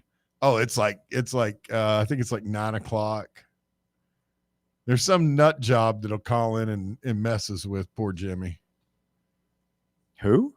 Just some nut. No, messes with who? Hyams. Oh, Jimmy. He's on that show? Yeah, it's Jimmy and Judge and Jury. It's Jimmy and the judge. Tim Irwin. Is that what it's called? Judge and jury? I think so. I'm usually like Are you half making this asleep. up right now? No, I'm not. I'm looking at you. I don't know if you're half asleep right now. No, because you're doing the deal that I usually do to you, where now you've got me doubting myself. It's judges. There's like, come to think of it, I don't even know if the show exists. I could just be making it up, imagining it. No, it definitely exists. So, Raj used to call.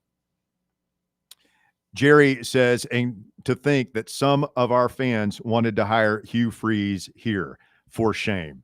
People, that was a conversation that was seriously had. I didn't want him.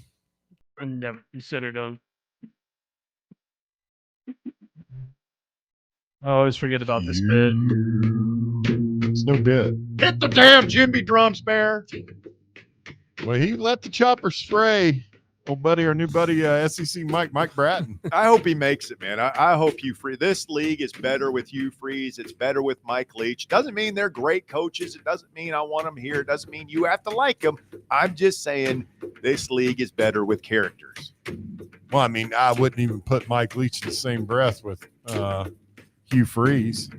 Mike Leach was eccentric. Well, Hugh Freeze is a character in the way, but like he doesn't know he's a character. That was what is so unself-aware. Like he thinks he's just normal football coach, and he doesn't. Yeah, he has no idea that everybody looks at him as just a completely clownish figure in the It's sport. not like Lane in that way, where Lane knows that like, people, he knows the way what his people look reputation at him. is, Yeah.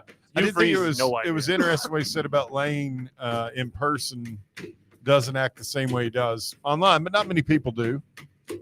You know, I didn't realize they like kept Hugh Freeze off Twitter. Like it's like in his contract or something. Like you cannot tweet. I had forgotten about all that with the SA victims. That is not a good look for him. With him DMing, females that were alleging sexual assaults. Man has cancer. Be nice. He's playing a lot of golf. Really? Really what? He's got cancer. He's got prostate cancer. Yeah. I should just be nice to him because the guy's got cancer. You think everybody should be nice to somebody when they have cancer? You could have a little bit of compassion. We were all nice to you when you had cancer. Oh, you're kind of a big fat jerk. No. We were nice to you. You don't put yourself over there with the rest of the friends. I wasn't nice to you when you had cancer. Dude, I've got audio of you threatening to whip me, like whip my ass. You told me you didn't want us treating you any differently. I didn't. I don't like it when people are nice to me. Well, that is on the list. Don't act like you were nice. Maybe I was being nice to you by doing what you wanted. You ever thought about that? Maybe I was actually the nicest one to you. Now you've broken my brain. I thought he was going to start laying off Hugh Freeze, and then all of a sudden Memphis. I heard Memphis, and then it was like, that's really on. Started talking about Briarcrest. I thought he was going to dive deep into that one. How many games you got to win to keep that job? 8 or 9? 8 at least. Go 8-4. They well, keep him? 8-4. You could go 7-5. You could, honest to God, you could go 6. He could go 6-6. He might even be able to go 5-7, as long as one of those wins is the Iron Bowl. Don't you think? If he wins the Iron Bowl, he keeps his job. I don't know if it's like 1-11. If he has a winning record and wins the Iron Bowl, like he goes 7-5, and one of those is Iron Bowl, I think he probably goes keeps 6-6. Yeah. if he wins the Iron Bowl. Well, that Friday nighter at Baylor to kick off the season is huge for him. Huge. And that's the kind of spot where because they could get on a little bit of a roll. You win that game.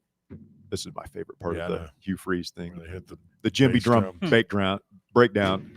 It looks like they have a softer SEC schedule. You win at Looking Baylor, it win the opener at Baylor, beat Ball State, South Alabama, and then you're 3-0 for the probably ranked. That's halfway home. Yeah, the Jackson Arnold return to Oklahoma trip. Yeah, they'll be in the low. They'll be anywhere from 20 to 25 by that time.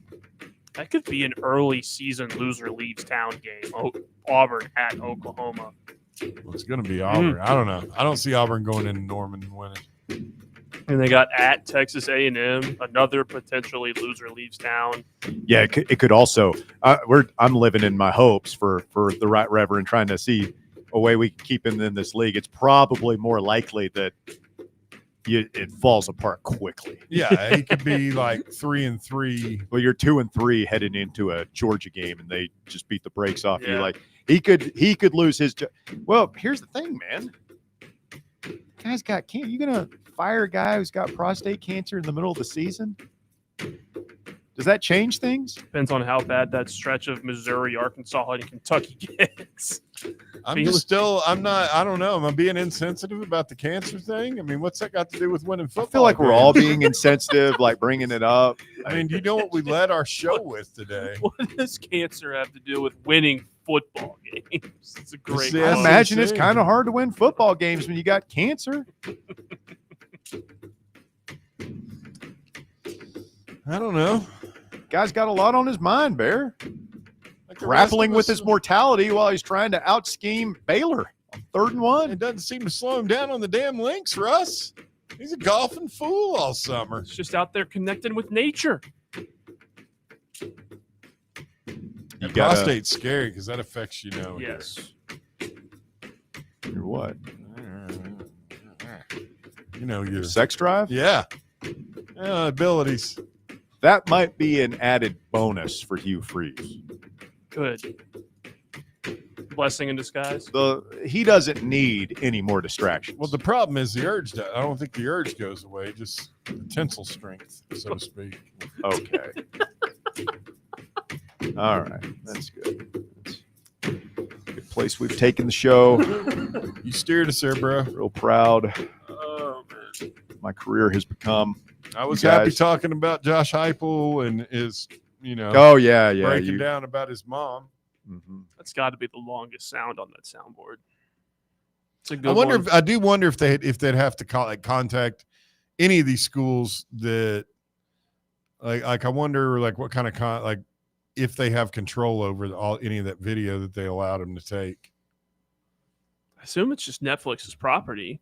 You think there's stuff in there that's embarrassing, or you think they would have put it in? Oh, I'm sure there's stuff in there that's embarrassing.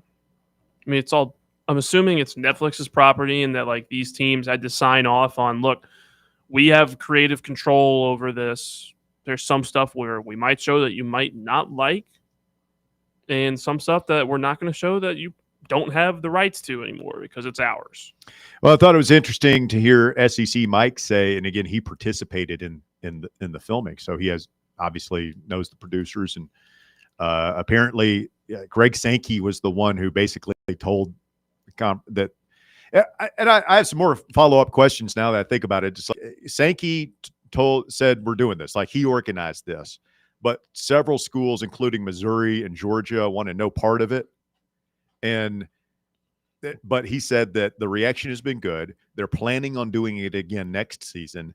Is this going to be like Hard Knocks where there's a rotation? Everybody has to do it. They don't want to do it, but the league says, all right, Buffalo, it's your turn. Cleveland, it's your turn. Dallas, it's your turn. Is it going to be like that where the schools that did it this year don't have to do it next year, and the schools that sat out have to do it this season? I think it's going to go the opposite way. I think Sankey's going to end up forcing everyone to do it. And it's going to be like a Drive to Survive or the golf series where everyone's included and they tell the story of the whole season. Well, they're going to have to add more. They're going to have to add more episodes. Yeah. Or expand it out. But I mean, it wouldn't surprise me if they did it like Hard Knock style. I mean, that formula works. But I do think I could see Sankey letting the ADs know, this is something you are doing. Well, the Hard Knocks style would be, we're going to do it and release it during the season. Mm-hmm. This season. Which I'm all for, man. That'd be awesome. It was like 1 week delay. Well, it's a little confusing watching. You're used to Hard Knocks and you watch that and you think, well, this is going on now. Right. Mm-hmm. And then you watch Any Given Saturday and it was a little bit confused. Like, oh yeah, this is last year. Yeah. Stay with us. Hour number 3 of The Drive coming up on many of these fan-run affiliates. Back with more right after this. The Drive. When it's past high noon, it's time for a vodka soda made with a vodka you've actually heard of. I'm talking White Claw vodka soda made with White Claw premium vodka. JB Smooth only drinks vodka soda made with the world's smoothest vodka. And you can too. Pick you up a bottle of the triple wave filtered vodka that's been distilled 5 times. White Claw Premium Vodka comes in 4 flavors: black cherry, mango, pineapple, and just vodka. You haven't had vodka like this. No one has. White Claw Premium Vodka. Please drink responsibly. A brand built in Tennessee and born from the love of the game. Inward Half revolutionizes golfing comfort. Crafted by a former pro and dedicated enthusiast just like you, our luxury performance wear guarantees you stay cool and comfortable through every swing and every day. We're not just a brand. We've set out to create a lifestyle for those who understand that impeccable style and premium performance are a hole-in-one. Enjoy the walk-in with Inward Half. Are you ready to show off that confident, radiant smile you've always dreamed of? Well, here at Knoxville Smiles, we're ready to turn your dream into a reality. At Knoxville Smiles, we're more than just a dental practice. We're your partners in achieving optimum oral health. From routine cleanings and checkups to advanced cosmetics and restorative procedures, we offer a wide range of services in an environment that makes every visit a positive and comfortable experience. At Knoxville Smiles, it's about more than just treatments. We're focused on creating a welcoming environment where you feel like family. Our state-of-the-art facilities are designed with your comfort in mind, and our friendly staff is always ready to address your questions and concerns. Don't wait any longer to achieve a beautiful smile you deserve. Schedule your appointment at Knoxville Smiles today and take that first step towards a healthier, happier you. Call us at 865-539-1776 to book your appointment today, or just visit our website at knoxvillesmiles.com. Are you looking for a treat that will knock it out of the park at the next watch party? Just like your favorite baseball team, Crumble brings the best lineup week to week with an expanded roster that includes key lime pie, strawberry cake, or my personal favorite, Monster featuring M&M candies. Let Crumble treat you to the best cookies in the game. Download the Crumble app and start earning rewards. You can even vote monthly on what flavors you would like to see at any store of your choice. Warmer weather is here, so get to the ballpark, but don't miss the cookies. Blackford Veterinary Surgery Referral specializes in surgeries not regularly performed by your pet's general veterinarian. They're currently accepting referrals from vets all across the country. With their newly renovated state-of-the-art surgery center and highly trained staff, clients can rely on professional and thorough care. If your vet says that your pet needs surgery or rehab, ask for a referral to Blackford Vet and let them get your best friend back on its feet. Located conveniently in West Knoxville. For more information, visit blackfordvetsurgery.com. You're listening to FM 105.7 and AM 1340, WKGN Knoxville, and W289CU Knoxville, Fan Run Radio. Hi, I'm Ryan Blaney, a third-generation race car driver, and we dedicate a lot of our time to going as fast as possible. My grandpa Lou is the reason why my dad and I started racing, and I'm really proud to follow in his tracks. But when my grandpa was diagnosed with Alzheimer's, it was a very unexpected bump in the road for us. I've learned a lot on this journey with my grandpa Lou, and the memories of my grandpa will always be with me. It's important to notice if older family members are acting differently, experiencing problems with their memory, or having trouble with routine tasks. Talking about Alzheimer's can be really tough, but if you notice something, have a conversation with your loved one. Encourage them to see a doctor or offer to go with them. Early detection of Alzheimer's can give your family time to explore support services, make a plan for the future, and access available treatments. The Alzheimer's Association provides care, support, and research to help you take control of the situation with your family and manage the disease together. If you or your family are noticing changes, it could be Alzheimer's. Talk about seeing a doctor together. Visit alz.org/time to talk. A message from the Alzheimer's Association and the Ad Council. It's time for The Drive's Top 5 at 5. Quitting time on your Friday. Congratulations, you have made it. The weekend starts now, 5 o'clock on Fan Run Radio. I'm Russell Smith. Thanks for tuning in to The Drive. Let's get caught up on everything happening in the world of sports with Jace Brown. The Top 5 at 5 brought to you by Knoxville Smiles. Jacer.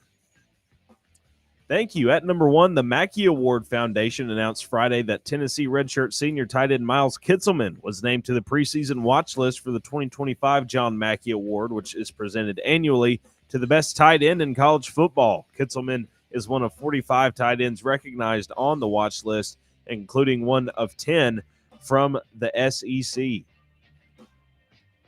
I think Kitselman is what do we think of it? I mean, is he a game changer at tight end, or is he just a solid cog in the machine of this offense. He's got the talent for it. I think it's just going to depend on how much he's used. Like, we've never seen a tight end get used to really consistently under Heupel. They're always like safety nets. Yeah. I mean, Princeton Fant was used extensively. All right. Sort of a Swiss Well, wait a Army minute, knife define back it there. extensively. He was a pretty big part of the offense. I mean, he scored a lot of touchdowns in 22. Yeah. He uses them in the the red zone a lot. He was in the mix and in the hunt as much as anybody. He threw a touchdown. I would love to see us have a weapon tight. I don't feel like we've had a game breaker tight end under Heupel. We haven't. I'd be happy with just going back. I know you guys, you especially, they don't know, but my weird thing. Why with do you Fant- think Bear likes Princeton Fant so much, Walker? Take a wild guess. It's the stupidest reason. Keep in mind, with Bear, everything is personal. Nothing is based we in can fact, go on reality. Over that. All I was bringing up is that Princeton Fant had a pretty successful year at tight end in 22. Remember all the Which the you wrinkles? which you love to bring up because Did he go to Catholic? Or No, something? he didn't. But he's a nice guy. there's a tie there. What's There's the always tie? a tie. What What's is the the tie? I'm not even sure if he's still with her. His fiance at the time, I had a medical emergency, and his fiance took care of me. It was his nurse. My nurse in the ER. I'm That's sure a good they're reason happily to be, married. That's a good reason to have him be a favorite player. Is he still kicking around with the Cowboys? He is. Yeah. Last I saw. Oh, yeah. by the way, I don't know which one. Remember, we were wondering how the pension works. The NFL pension. Yeah, I think we talked about It's that last week. $1,000. Okay, so for every year adds another $1,000 a month to your pension, and it caps at 10 years. So once you get to 10 years, your NFL pension's $10,000 a month. But you have to be playing for like 4 or 5 years to get the pension at all, right? I think so. I'm not. I'm going to come back to you on Monday with the details on that. So it's like you think it might be like if 5 years you start getting $5,000 a month for the rest of your life, up to 10,000. Once you turn 55 That'd is be when cool. it kicks Yeah, in. it's like a retirement. What is the pension here at Fan Run? What do we get? Yeah. I think there is one, or a 401k, or. But we'll look into that. Anyhow, it's been a while since I've looked at my contract. Yeah. At number 2, after the first quarter of Ohio State's preseason practices, the competition between Julian Sayin and Lincoln Keenholz for the starting quarterback spot remains too close to call. Quote, the competition continues, Coach Ryan Day said. They both have had good moments and moments where they're growing. I'm guessing those are bad ones. I will say I've been pleased with the progress. It's going to go right down to the wire. Maybe they'll play too. Wonder if this is to keep. When do they play? They open with Texas, correct? Correct. Oh, yeah. Where's that game at? In Ohio. Mhm. Yeah. At the Horseshoe? Yep. Yep. Arch Manning's first game. I wonder how he's going to do. I think they're going to light him up. I think Texas is going to light him up. Think so? Mark the tape. Man, I think so. they were so good against us. It's hard for me to see It's a anybody new team. lighting them They up. didn't replace They didn't have to replace everybody on that defense. They're deep though. And they've been in the top 1, 2, or 3 in recruiting every year. Thing that sucks, that game is going to be going on during our game against Syracuse. I'm not really going to be able to watch it live. It's a big noon, Fox big noon game. That's why you get Big TVs. Two It's TVs. true. Multiple TV setup. It's essential. I've Some would always found say it. it's critical. Good. It's critical. I've always found it hard to. I end up not watching either game when you're trying to do the 2 TV thing. Or you get on your phone. Nah, it's just sensory overload. Oh, the March Madness setup in college with me and my buddies in my apartment, we would have like 4 screens for that first weekend, watching all of the games, soaking all of it up. We do that for college football weekends too. Every game, trying to watch it. LSU at Clemson will be the big night game that opening weekend. I believe that's a 7:00 kick. That's Labor Day weekend, at right? Clemson, and then Yes. Florida State, Alabama is the 3:30 game. We got some of those week 0 games again this year. There'll Oh, be yeah. some. There's a full. We'll roll through them here in just a minute, but yeah, it opens up 2 weeks from tomorrow. Yeah, I'll pull that up. At number 3, gambling regulators in Ohio want to prohibit sportsbooks from offering so-called micro bets, including betting markets on first pitches in Major League Baseball amid a gambling investigation into 2 Cleveland Guardians pitchers. The Ohio Casino Control Commission, at the request of Governor Mike DeWine, is reviewing the types of micro bets currently offered by the state's books on all sports before drafting a rule to remove some player-specific props from the list of approved wagers. Executive Director Matt Schuler told ESPN today. I've never made a first pitch bet. I'm not betting a ton of baseball these days, but last year I was really into the no run first inning bets. Those were fun. The Nerfies. Oh yeah. Just real quick. Fun stuff. I don't know. Somebody taught me. I can't remember who it was that was on the show. I bet a lot of baseball a couple of summers ago, doing those 3-leg parlays. You get your jack your odds up. Yeah, boost them. It's good stuff. At number 4, the Milwaukee Brewers are bringing manager Pat Murphy's strange eating habits to fans. Murphy went viral in a recent interview for pulling a pancake out of his uniform pocket and taking a bite, sharing the pancake with the reporter as he detailed different ways he shoves food into his pockets to snack on in the dugout. The movement has spawned quite the movement in Milwaukee. The ball club announced Friday that Murph's pocket pancakes will be sold at American Family Field during Sunday games for the rest of the season, starting with this weekend series against the New York Mets. The Brewers, who haven't lost since Murphy whipped the pancake out of his pocket last week, have built the best record in baseball. Bear, would you take a bite out of a pancake I had in my pocket? Hell no. That Not a reporter chance. did.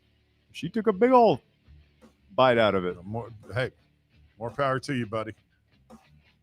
That sounds like a good way to end up on a, It's very Napoleon Dynamite-esque. Yeah. You know, those tots. There were a lot of gross moments in that. You ever seen that one, Walker? I haven't seen You Napoleon put that on Dynamite your yet. list. It's your dinner, Tina. I have heard. I do need to watch that one. Does it have large talons? And at number 5, a former University of Cincinnati Medical Center doctor has been found guilty on felony charges of practicing medicine without a license. The verdict was filed Tuesday, weeks after a 2-day bench trial wrapped up in Hamilton County, where prosecutors alleged that Dr. Rudell Saunders performed ultrasounds, quote, outside the scope of the practice. In April, a municipal court judge found Saunders not guilty of misdemeanor charges associated with this case, including voyeurism and sexual imposition. On Tuesday, Judge Patrick Dinkelacker, That's a hell of a name and a hell of a charge. Are you sure this is a real story you're reading? Yes, I am. What did Dr. Dinkelacker have to say? He filed his decision on the other charges, finding Saunders guilty on 2 low-level felony charges for practicing medicine without a license. A sentencing date has not been set yet. Investigators say Saunders lured several men into the bedroom of his Cincinnati apartment and performed ultrasounds on their private parts while allegedly secretly videotaping most of the encounters. Oh, my God.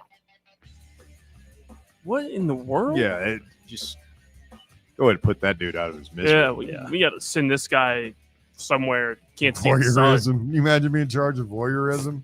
It's embarrassing. Oh. What are you in here for? Voyeurism. This is the 1800s. Oh, Voyeurism. God. I thought I was having a stroke. I thought we were doing the same story we did yesterday for a second, but that took a See, dark Bear, turn. I know you love playing Dr. Bear on the I'm show. not doing it but for just real, keep though. it. Yeah, I mean, everything needs Come to on, have its dude. limits. Yeah. Just remember, And it does. it starts with giving unsolicited medical advice on the drive. It ends with you with a dang ultrasound wand in your hand. I always provide a disclaimer. I had no And way, being shape, charged or with form voyeurism. have been any type of. You never provide a disclaimer. Let's Yes, be I honest. do. That's never happened before. Yes, This is the first time. When he says every time, it's one time that represents You know, every hey, time he does it. Fraudulent Friday It's kicks an honest off. Friday, my man. opening up the liar hydrant.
Had gone wrong.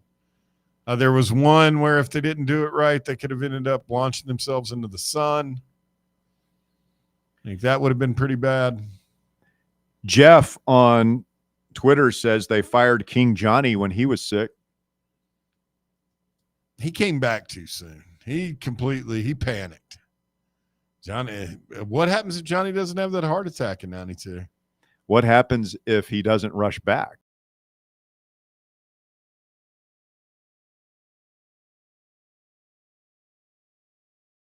Have that 3-game losing streak to Arkansas, Alabama, South Carolina in the middle of the season. Like Fulmer might have run the table that year. Yeah, that was an unbelievable team that year. If you go 12-0 or 10-0, whatever it was back in those days, it was 11-0. They're definitely shoving you out the door. We would have been in the first SEC championship game, right? Yeah. 92, right? Yeah. We would have played Alabama again. With Antonio Langham.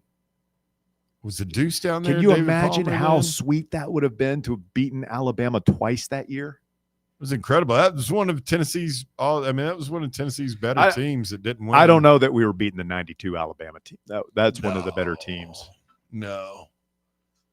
I don't think Schuler really remembers much of the second half of that game. He got the hell. He got his beat out lights of turned him. off. I mean, we wasted the Mose Phillips game against South Carolina. Boy, we are in the Wayback Machine. Yeah, I don't know what Now, do you have breaking news as well, Walker? Do we need to go back to the desk? The breaking news?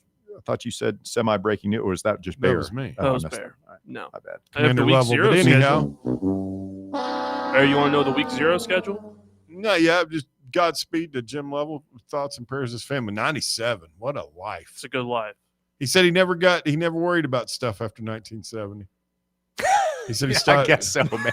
I would. You survive that, and it's like, 200,000 you're going to miles. turn my lights off? What? I'm fired. Ooh.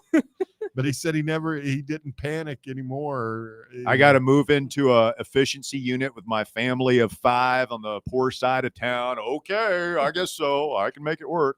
Rinse late. Oh, I'll figure it out. It's fine.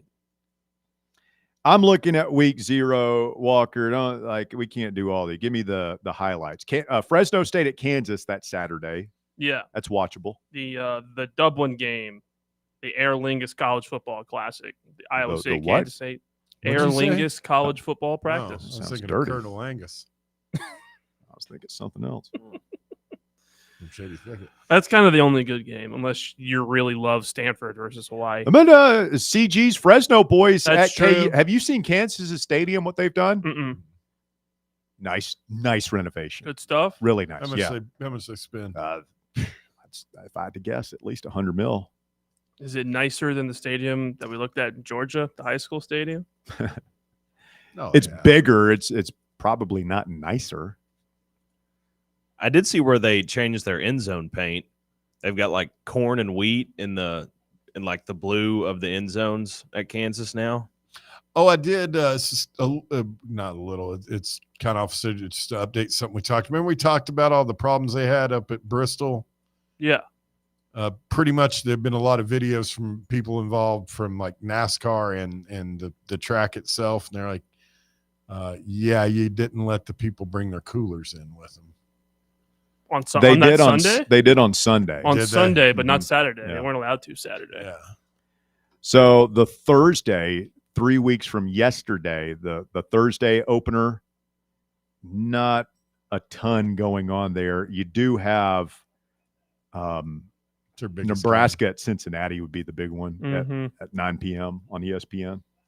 That's how far Nebraska has fallen in my lifetime from being – they were virtually unbeatable for a period of time in the 90s to they are the week 0 Thursday night opener against Cincinnati. Yeah, but I don't even put like – I think we should be doing that like we did the first 2 years under Heupel. Like I think that just gives you – first of all, it's as a fan, like I loved it because you get to see your team sooner. Like it cuts down on the countdown. And then that first Saturday, we were able to just sit around and watch college football. Missouri is the only SEC team in action. They're hosting Central Arkansas. And then, I mean, the first big game is Friday. That's the Auburn-Baylor game we were talking about earlier. Yeah, that'll be fun. Georgia Yep. Tech is at Colorado that day. Sneaky good game, potentially. Those are the only two on that Friday. And then, obviously, the Saturday is when we get going. Full slate. Yep. We're so close.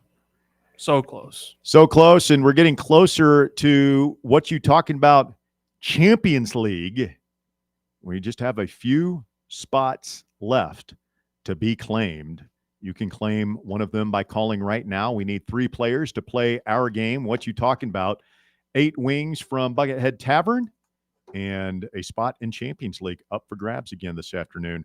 Call now, 865-966-3435 to play in the game. 966-3435, your number. We need 3, so call now. Stay with us. The drive continues. More Fan Run Radio coming up. The Drive.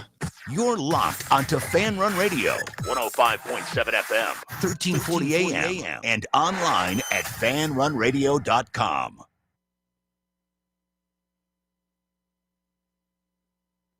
Barley's has live music on weekends, general team trivia on Wednesday nights at 8 p.m., and now live sports trivia, courtesy of the Knoxville Trivia Guys, every Thursday night upstairs.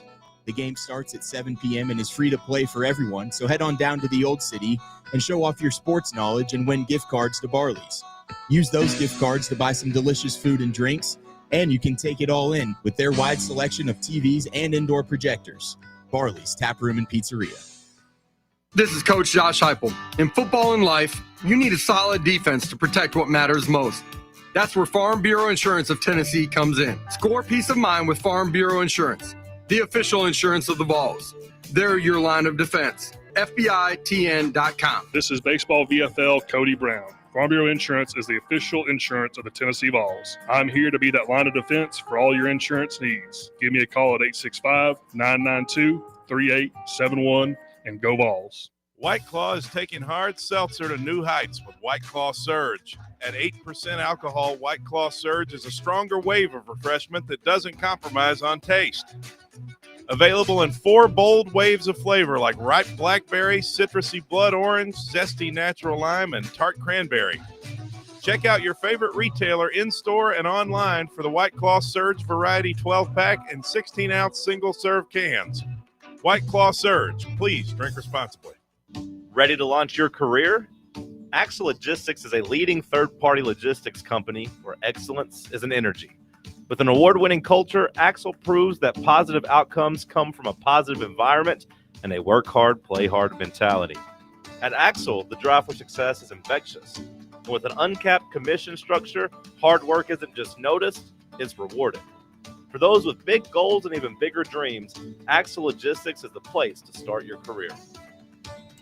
Got a flat tire? Strange noise under the hood? Don't stress. Roll into Matlock Tire and Auto Service. From oil changes and brake repairs to brand new tires, Matlock's certified techs do it all. Fast, friendly, and fair priced, Matlock is the home of the price match guarantee. Bring in any competitor's ad, and Matlock will match the exact same tire for the exact same price. Matlock Tire and Auto Service. 5 locations in East Tireservice.com to find the location nearest you and schedule your appointment.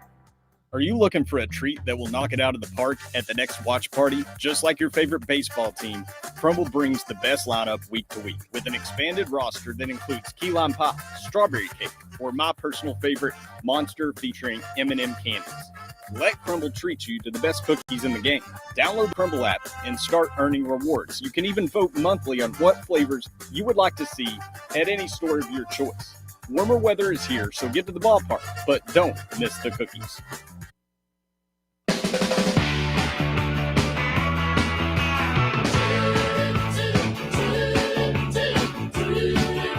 Fan Run Radio, the drive continues. The text box is in rare form this afternoon. Oh. What's going on? First of all, Tim Irwin's Sunday morning radio show is called Sunday Sound Off. It's not called Judge and Jury. Not even close. Oh, why did you think it was called Judge and Jury? One of my idiot friends calls it some variation of that. It's probably why would make it. I am. What's it called? Sunday morning sound off. People sound off on there. Texter says, those djembe drums went so long today, I almost melted all of my prayer candles down. It's good. It's pretty good. And finally, Texter says, if Bears Tiger team was in charge of the Apollo 13 mission, the movie would have ended a lot differently. Yeah, we're stranded on the dark side of the moon. Better send somebody. GFY. That's all I got to say to you. Oh, that's no way to treat our audience. Come on, man. What? It's a loyal listener. It's a family show. It's you wouldn't know it from our first segment today, but or our second segment of the second hour, and pretty much most of it. Top 5 of 5 is usually problematic. All right, we have our 3 contestants this afternoon. Charlie, Mike, and Brett will vie for one of the 3 remaining places in What You Talk About Champions League. Let's play the game. Time to play the game. Time to play the game. What you talking about? What you talking about? What you talking about? What you talking about? What you talking about? What you talking about? What you talking about?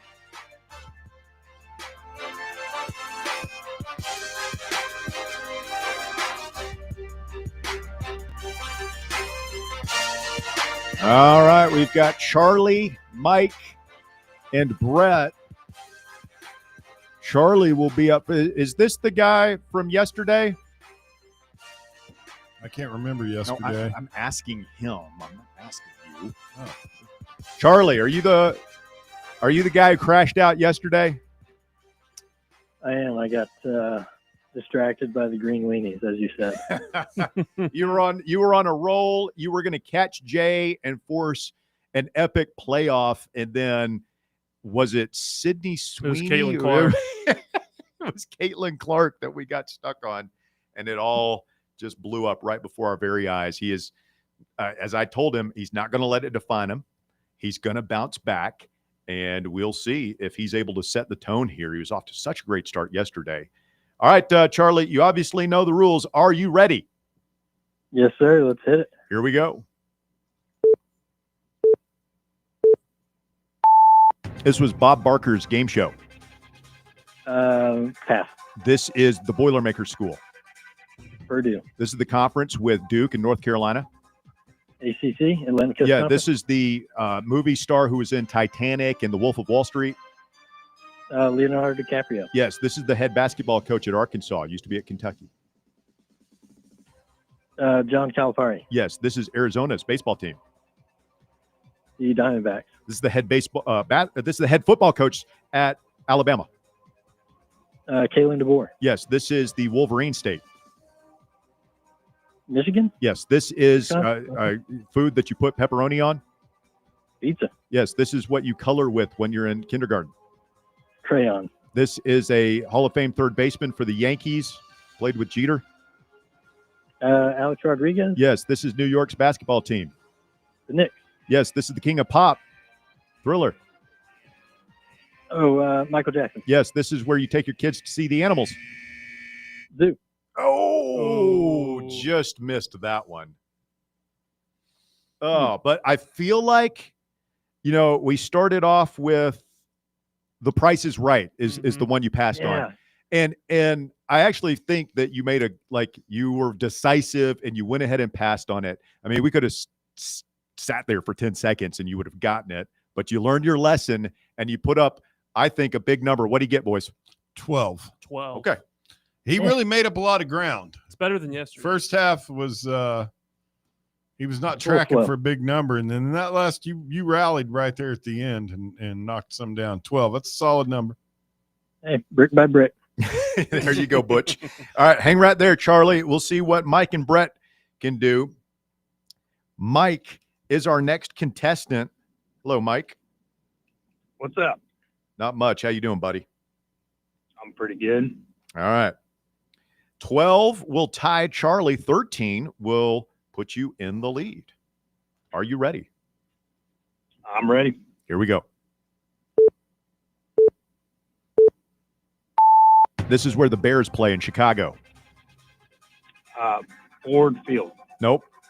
No, pass. This is the head coach at UNLV. Was it Florida and Mississippi State before that? Pass. This is a pink bird, stands on one leg. Flamingo. Yeah, this is the greatest golfer of our generation. From Tiger Woods. Yes, this is Leonardo movie with the big ship that sinks. Titanic. Yes, this is where the UCLA Bruins play, the stadium. Pass. This is a popular Cajun food down in Louisiana. Put a lot of stuff in a pot.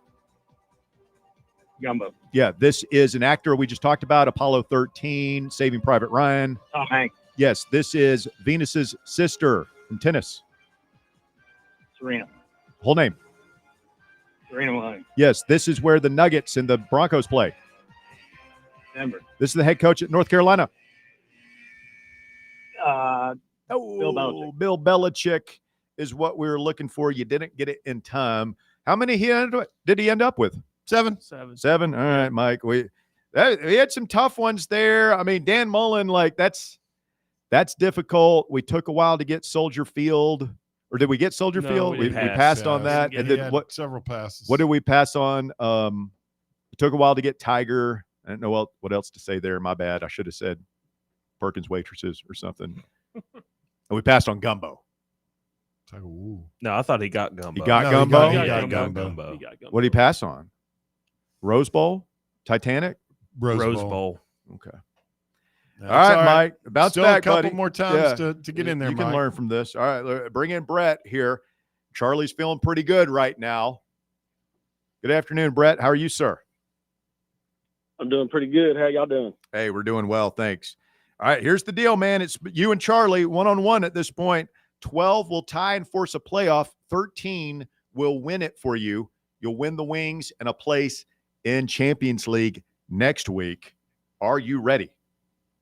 Yes, sir. All right, here we go. This is Dale Jr.'s racing series. Pass. This is the capital of our nation. Nashville. Of our nation, the country. Where Trump lives. Washington. Yes, this is. Washington, Okay, this is George, John, Paul, and Ringo's band. Beatles. Yes, this is New York's baseball team. Yankees. This is the head ball coach at Florida. Steve Spurrier. Yes, this is a children's wizard character with Hermione. Pass.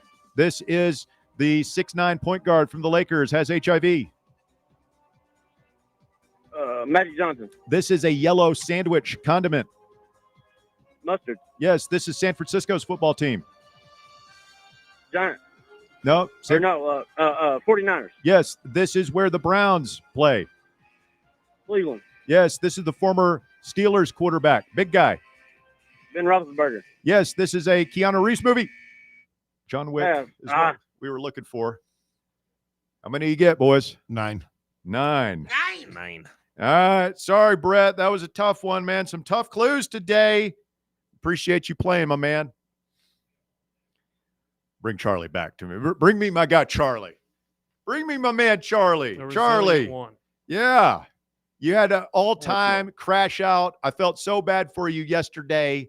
You didn't let it define you. You came back bigger, better, stronger, faster, smarter, and more good-looking, and you nailed it today. You forced your way in. Wasn't the highest score in the world, but like Josh Heupel's offense last year, you found a way to win the game. Just methodical, Russ. It was a methodical performance today. Well done, Charlie.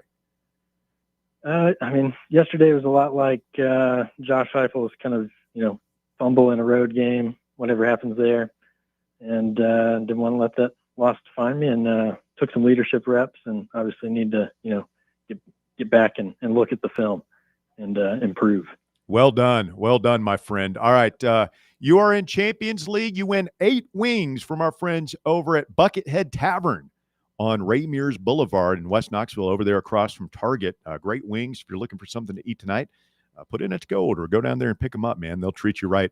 Tell them Fan Run Radio sent you. Charlie, hang right there. We're going to get your name and phone number. We'll get those wings to you, and we'll get you set up for Champions League next week. My man, Charlie. That's a feel-good story right there. Yeah, it was a good job. What all did our last guy pass on? He passed on some NASCAR to open it up, and we took forever to get Washington, D.C. Him saying Nashville. That was special. That was shocking. He would. Well, people get nervous. You think of Capital, Nashville. I think people get nervous and their brain doesn't work, and I think you panic. You hear that clock going. You know you're up against it. It happened to Charlie yesterday. It happened to Brett today. Nothing to be ashamed of. Maybe a little shame, but nothing to, as I say, don't let it define you. Let me ask you something. I don't know why it's just finally dawning on me after all these years. Have you ever actually played the game? Oh, yeah. I'm great. Have you actually played the game on? I mean, it's been many years. Like as if you were in the opposite seat. Yeah, it's very nerve-wracking, I'm sure. It's nerve-wracking for me, man. Well, I know it is. I think it's more nerve-wracking for you because you don't want to. You put a lot. I don't want to screw anybody over. Exactly, and it generally happens once a year. I had a bad screw up a week or so ago. It's you won, but I mean you're batting 900. I feel like he passed on Harry Potter. Yeah, I wouldn't have gotten that. I would have just thrown it out there like Children's Wizards, Hogwarts. It's the second time been someone's like passed on Harry this Potter, maybe Lion the Witch in the Wardrobe. That nerd stuff you guys used to watch. It's good stuff. I don't understand why grown people read Harry Potter. I think it's really weird. Well, it's grown. Is his mic on, or I'm just not hearing it? His mic's on. Right. Usually he's the loudest. Yeah. Okay. We're good. I think it's weird that adults read Harry Potter books. Adults, maybe, but like for me and Jason, I read the Harry Potter books as an adult. Really? Yeah. I mean, I really enjoyed them. Good, like they're good books, good movies. Very good. I liked I did not like the movies. Once the movies got, the first 2 or 3 were good, and once it got to where like the last 3 or 4 books were huge, and so they're trying to cram it all into one movie, and I just thought it felt rushed. And think it'd have been a better TV show. Aren't they making one? Maybe they are making Isn't one. Peacock like about to release a Harry Potter show? Yeah, I think it's going to be on HBO. I don't know if I'm going to watch that. I don't know. I grew that was like the original movie series that I grew up with, and they were really good growing up. Watched them again in college, and most of them are still pretty good. It was your generation Star Wars? Kind of, yeah. Not nearly as big as that was. We had Star Wars and Rocky. Yeah, it's not. Well, Star Wars was kind of children's, but like young, like Star Wars could you kids could watch it, teenagers, adults, old folks, whatever. Mm-hmm. The prequels were more kids movie than the originals were. I'm trying to think. Like, I don't think there was kids movie series. I mean, Harry Potter might be like the only, like one of its kind in that regard. A little bit, kind of. Home Alone. But that's not a series like of a. It's just two. Oh, a series of books. I mean, the only thing close to it, and they never really could do anything with it, is that the Narnia stuff. Well, and yeah, I guess Those movies so. weren't very good. Lord of the Rings, but that that was more adult oriented. Yeah, those Those movies were are awesome. so long. They're so good. They did have some Diary of a Wimpy Kid movies. Those didn't land. That really hit great, home for you? though. It did. I loved them. Those books were really good. Made you growing feel like up. you weren't. You're so mean. What are we? What are you Come doing? on. Just Do I punching. look on, Wimpy man. Bear? Punching on. Oh. Little. You said, don't make me come across there, old man. Slap you around. Pack your lunch, Junior. Sonny. My money goes on Jace every day of the week in that fight. We have a wrestling match out here. Good. There's a lot of I space don't out wrestle. there. Pin me. Festivus isn't over until you pin me. Coming up, the shocking conclusion of the drive. Speak now, forever hold your peace. 865-966-3435. Your number to get on board, 966-3435. Back to wrap things up after this. The Drive. Congratulations. You found sports radio that doesn't suck. This is Fan Run Radio, Knoxville. Yeehaw! I've been hooting and hollering ever since I started betting with the VIP Play app. VIP Play has more than 200 leagues, every bet type you can imagine, live betting and live hosts, all with 24/7 support from real live people when you need them. Start betting better with the VIP Play app today. Don't be a better, be a better with VIP Play today. Download VIP Play today or head to VIPPlayApp.com. Make sure you use the promo code FANRUN to take advantage of their welcome bonus and so they know that we sent you. Gambling problem? Call 1-800-88-99789. Must be 21 or older and located in Tennessee to bet. In a world filled with deadlines and screens, sometimes we forget the simple joys of life, days filled with special moments. At Inward Half, we understand the essence of these moments. Feel the difference between our breathable fabrics and flexible apparel as you disconnect from the hustle and bustle and reconnect with what truly matters. Inward Half. Simple luxury for on and off the course. Got a problem tree looming over your home? Call ECR Total Landscapes. Whether it's trimming, removal, or storm cleanup, our certified pros get the job done safely and efficiently. We're licensed, insured, and ready 24/7 for emergency calls. Big or small, we cut them all. ECR Total Landscapes.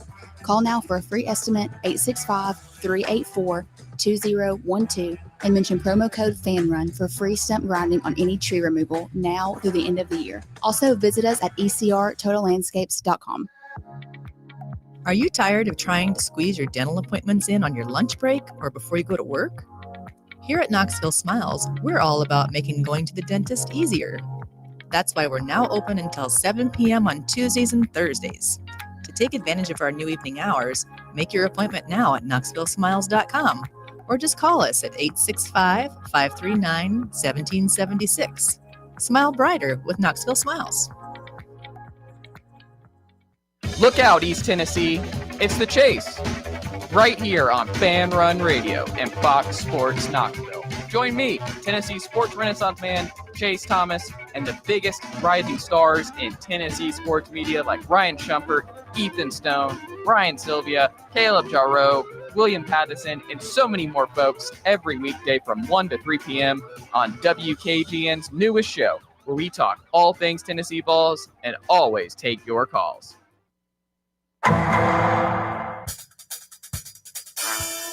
Auburn tight end Hollis Davis III. More you go on the docket.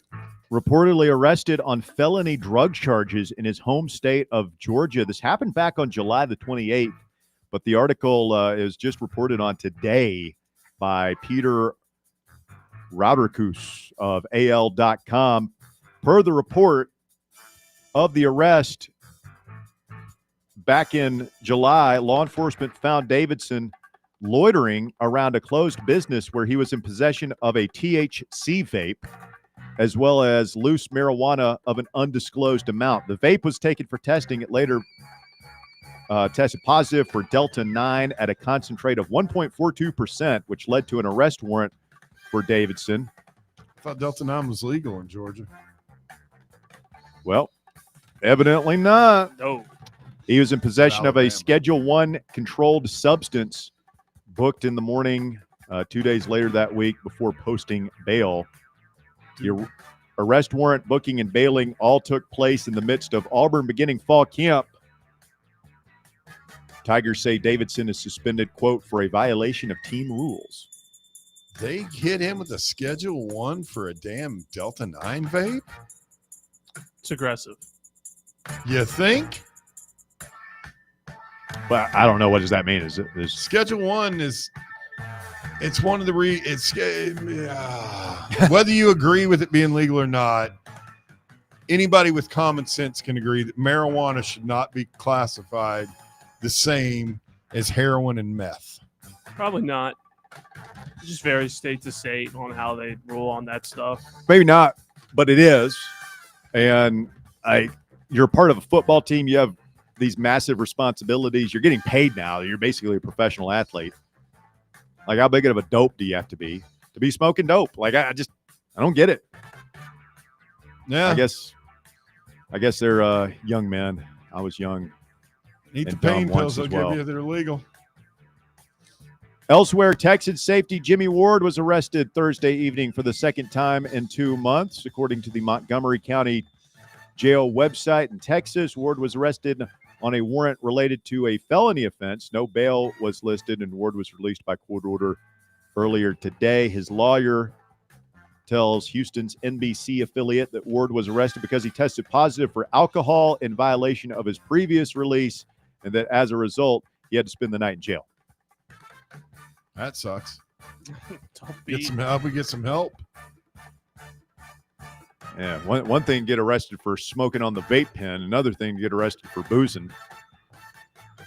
Like, dude, you had one job. You're a professional athlete. You play for the Texans. Mhm. Yeah, but from a legal standpoint, the guy that was just boozing isn't in anywhere near the trouble that kid is with that damn vape. I guess it's like you're a second time lose. Like, you're out on parole, basically. Like, you've been told, like, we're going to be testing. We're going to be testing. Like, the deal. Like, you can't do anything. Yeah. And just don't do it. But Jimmy Ward going to learn the hard way. Finally, Dateline, Oklahoma City. A man who initially told police a man assaulted him unprovoked was later arrested after police determined he had actually been harassing a man with developmental disabilities for days. So he's picking on a handicapped person, basically. Just before 12:50 a.m. Friday, Oklahoma City police responded to a report of an assault at a store. At the scene, officers located Lawrence Kuykendall, who had cuts on his face and was bleeding. Kuykendall told police that a man who was, quote, mentally challenged had assaulted him on the northeast corner of Northwest 10th Street and MacArthur Boulevard. He said he had pulled out a knife in self-defense as the man walked up to him. Police interviewed the man, who said it was difficult to understand, but told them he was mentally disabled and worked at a nearby business cleaning the property. The man, whose name is not released, said prior to the altercation, Kuykendall had walked by the area and kept harassing him, referring to him by derogatory slurs. I'm glad he got his ass beat. Yeah. You should. FAFO, Yeah. as the kids say. It's easy to do sometimes. He found out. You go pick on some poor guy like that. Just doing it, just working an honest living, cleaning up a property. You're going to walk around and call him slurs. You gotta be Guessing careful. dropped the R word on. He may have. You got to be careful. Yeah, I don't want to add into any tropes or stereotypes here, but we've all heard about the strength of. It's not a that heard group of about. people. I grew up around it. Yeah, it's a thing. It's real. Yeah, yeah, yeah. It's a good reason not to use that word. Exactly. It's just a good reason not. I mean, it's just be nice. Yeah, and I can't think of. Be kind, as people say. Be kind. Mm-hmm. I grew up around mentally. What do they call it now? I don't want to say the wrong Handicapped. word. Folks, but handy-capable, I believe is the word. I don't know. 98% of them, 99%, some of the happiest, nicest people you'll ever meet in your life. Mm-hmm. No, good. I wish he'd beat him worse. All right, that is the docket. Don't you? That's a feel-good story. I don't know if he got some beaten to the guy's point been- where the police are involved. I'd say that's enough. Yeah, just beat him to a damn pulp. He'll think twice about making fun of somebody with developmental disabilities again, won't he? You got to learn. Mm-hmm. You gotta learn the hard way. That is the docket. It's brought to you by the law offices of Jerry R. Givens. Bankruptcy, divorce, personal injury. If life has thrown one of these curveballs at you and you need a lawyer who can help you work through these problems and recover, then call my good friend Jerry R. Givens. If you're in need of legal advice, call today to set up your free, no obligation consultation with Jerry. His number is 865-801-9250. As always, the phone call is free. The advice is free. So what do you have to lose? 865-801-9250, or just go online to jrglawtn.com. Again, jrglawtn.com for the law offices of Jerry R. Givens. Legal expertise you can rely on. Wrapping up. Long week, long work week here on The Drive. Appreciate y'all. Appreciate you, It's been boss. fun. I was talking to the audience. I do appreciate you, though. I started to show off all chipper. I'm talking about the two day we played hooky for a couple of days. Yeah. I'm ready for I'm ready to go home now. I want to rest. Well, let's finish strong. See if we can nail the dismount. We don't want to leave the slate and those boys with anything less than our best effort and our full audience and their undivided attention. We'll talk to Roberto next on The Drive. Good afternoon, Roberto. Good afternoon, guys. I'll actually get to what you were talking about with picking on, I guess you would say mentally challenged. We say challenged. Thank you. So I see back when we were kids, you'd call them mentally disabled people, but that's not necessarily true anymore. Everything's offensive. Just be nice. And I know. We I can't say the word because I'm older than you guys, and there's a lot of Right. words that were okay to use when I was a Sure. kid Mm-hmm. that you just can't. You would say they use were now. slow potentially. No, I I'll mean, tell you this. I'd say the word, the word retarded used to mean Oh, like that used to be like kind of a medical term, but when you shorten it to a pejorative, like that's something you would never say, right? Yeah, Right. and then they kind You of shouldn't. phased retarded out just because it had, I mean, retarded just means slow. yeah, it just It means means delayed. slow. Yeah. Yeah, you can retard your growth. You retard fire. But yeah, exactly. But Right. Well, I have a it's story hard. It's behind hard that, to keep. actually, Russ. It's hard to remember anymore what you can and can't say. But I trust that half of us are adults here, and I believe that we can. What's this half of us? I don't know, 20%. I mean, again, you heard the first segment of the show today. That was your lead. Well, 3 there more was a kid at WNBA our- games tonight, by the way. Yeah, interesting. Appointment. So there was a kid at our school, Russ, and he got made fun of a lot for that. And one day I think I'd had enough, and I just went off and just beat 2 kids' asses until my fists hurt. And the school suspended me for 3 days. I was in 4th grade, and the kids' parents wrote basically a very kind epistle on how I was actually standing up for their kid, and I got out of it. So back in the day, now if you did that and you were me, would you have ever gotten out of that? I don't know. Schools are so weird right now. I don't know, It's but really sad that you can't beat a bully's ass anymore. Do It's really kids sad. fight in school that much anymore? No, we had a No, very because similar they get thing thrown happen out when I was in forever. middle school, where there was a guy picking on one of the LRE kids, and my good friend Jimmy picked this dude up and threw him through a glass trophy case at Bearden Middle man. School. It's not And the one in the first time that cafeteria? happened. I remember like him getting in the you remember Yeah, I know what you're the talking about. commons area down Yeah. there? that familiar trophy with that? just threw him into that man. case. Those It shattered and everything, busted. I would love to know the tally, Russ, on how many times the trophy case in the commons area at Bearden Middle School. I only saw it that one time, but it was legendary. I would imagine it was more than once. That's for sure.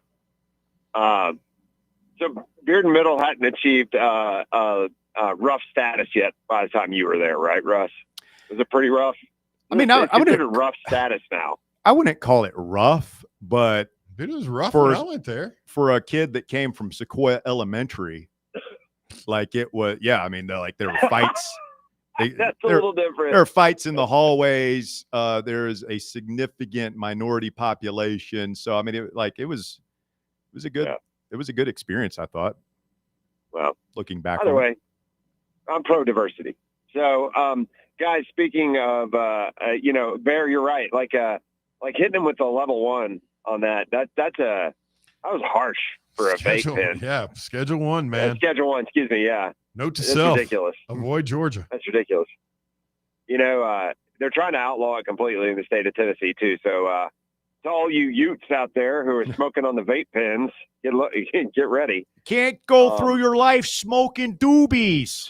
I'm not a grass expert. You know who's funding all that, though? Over there. Who? You remember that skit? Yeah. Man, you'll end up living in a damn van down by the river. Is that Bill Shakespeare over there, Dad? doesn't sound like he's using those papers for writing. It looks like he's using those papers for rolling doobies.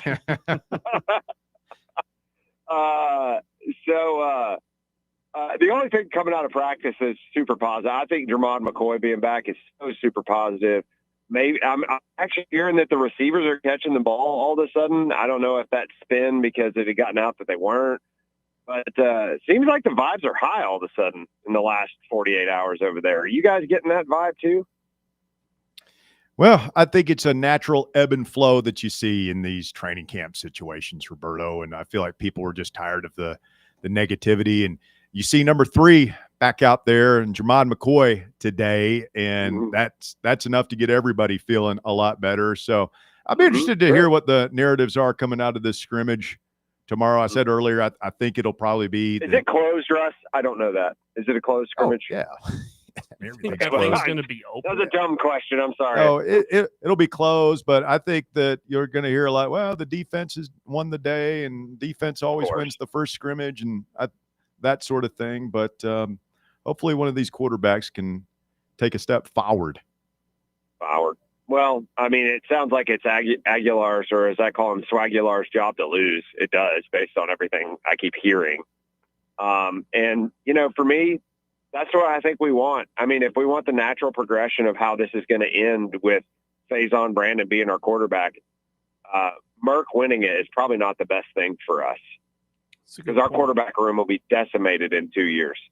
It'll just be Faison Brandon because George will leave and it just doesn't, the timeline doesn't work out. Guys, I hope you have a good day. Thanks for taking my call. Thank you, Roberto. Yeah, I mean, I think there is a little 3D underwater chess going on here. If you're hypo, I said this on Chase Thomas's podcast earlier this week. I'm a play the guy who gives you the best chance to win.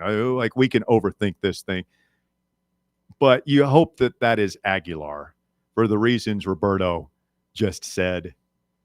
If Aguilar's the guy and he rides off into the sunset after this next season, you're going to get all 3 of your guys, Merklinger, McIntyre, and Brandon, on campus next year. And you'll have a real up-close chance to evaluate them, knowing that you're not going to keep all 3. Probably only going to keep 1 long-term. But at least at that point, you get them all on there as opposed to McIntyre wins the job earlier, and then Merklinger transfers and Brandon doesn't come here at all. So I do think that plays into the thinking a little bit. It's going to be Aguilar, and we'll see. We'll see how good he can be going forward. We got to run out. It is the slate headed your way next. Hope you all had a great week. Have a great weekend. Thank you, Jace. Thank you, Walker. Thank you, Bear. I'm Russell Smith. We'll do it again Monday right here on Fan Run Radio.